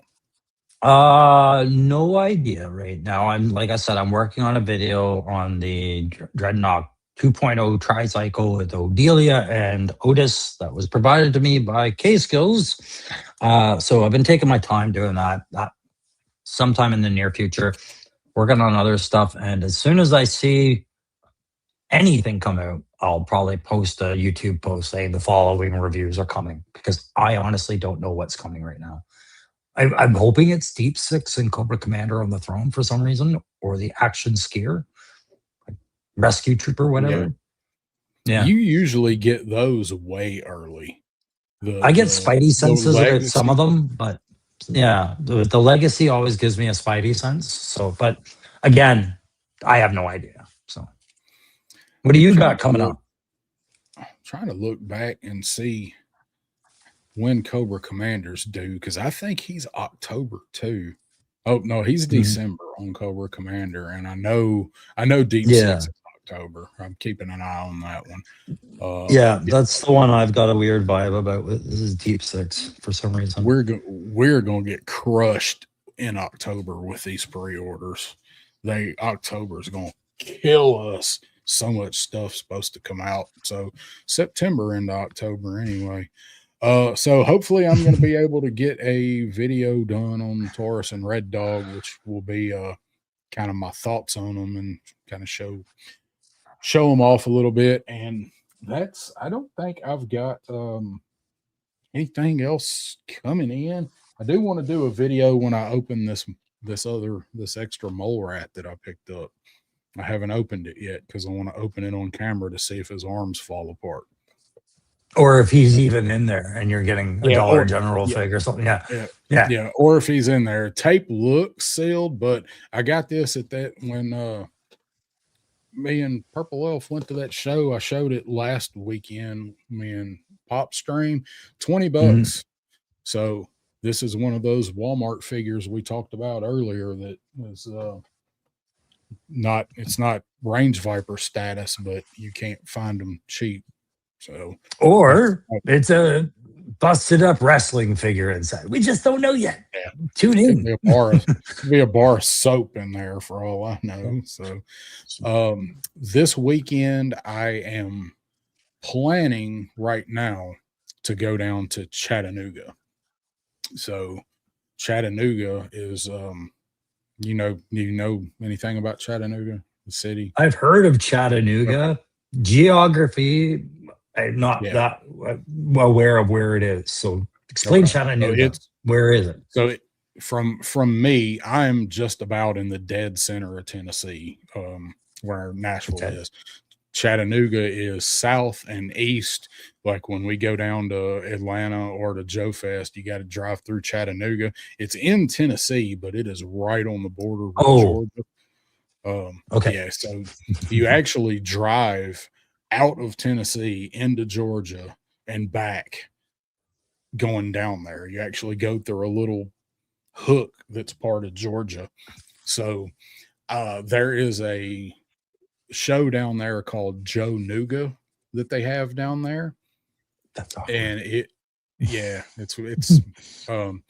but it is one of the like one of the Fanboy Expo shows, like one of the FarleyCon produced shows, and it is mostly like they get all of the Joe voice actors from the cartoon, and then they'll usually have people that worked on the comic there. And it's mainly an autograph hound kind of show, but it is focused mostly on Joe's. And I've been wanting to go to it. I just never have. So I may try and go down there to Saturday, because it's like an hour and probably about an hour and 45 minutes from me. So, I mean, that's closer than any of the other ones. Yeah. I mean, it's the one we went to in Kentucky was almost 3. Toylanta's 4. So it's so close. And so Jay from Yojo Depot setting up there. So there's not as many vendor booths like what he brings, you know, to buy vintage and stuff, as there are like art and things like that. It is mostly geared toward people wanting autographs, but it's so close and Joe centric. I hate to not go. Yeah, no, it's I just getting over the name convention. So you went to the Kentucky, wasn't that Kentuckiana or something? What was that called? Yeah, Kentucky. And then this one you're going to is the Joe Nuga. So the city is Chattanooga. It's Joe Nuga. Yeah, I just get it. It's just I'm like, oh man, these are hard names to remember. Like, you know, like for a Canadian, I get that we have to think really quickly, like, what are they amalgamating? And it's like, oh, it's a U.S. city, Chattanooga. That's right. You know, the Kentucky part, but for sure. The Chattanooga Choo Choo, you heard of that? That's my grandfather used to sing that all the time too. So that's really a thing. Like it's a hotel. You can actually sleep in train cars. You can rent train cars to sleep in. I've never done it, but yeah, Chattanooga Choo Choo. Movie with George Kennedy and Joe Namath. I would have never thought about that in a million years. Lookout Mountain is down there. You go over Lookout to get to Chattanooga. You got to go over it to get there. Yep, Moon Pies and Little Debbie. All right, we're gonna wrap up and get out of here. Play this one more time before we roll out, and we'll see you guys in a couple of weeks. Thanks for hanging out with us. See you soon, guys. His name is John C.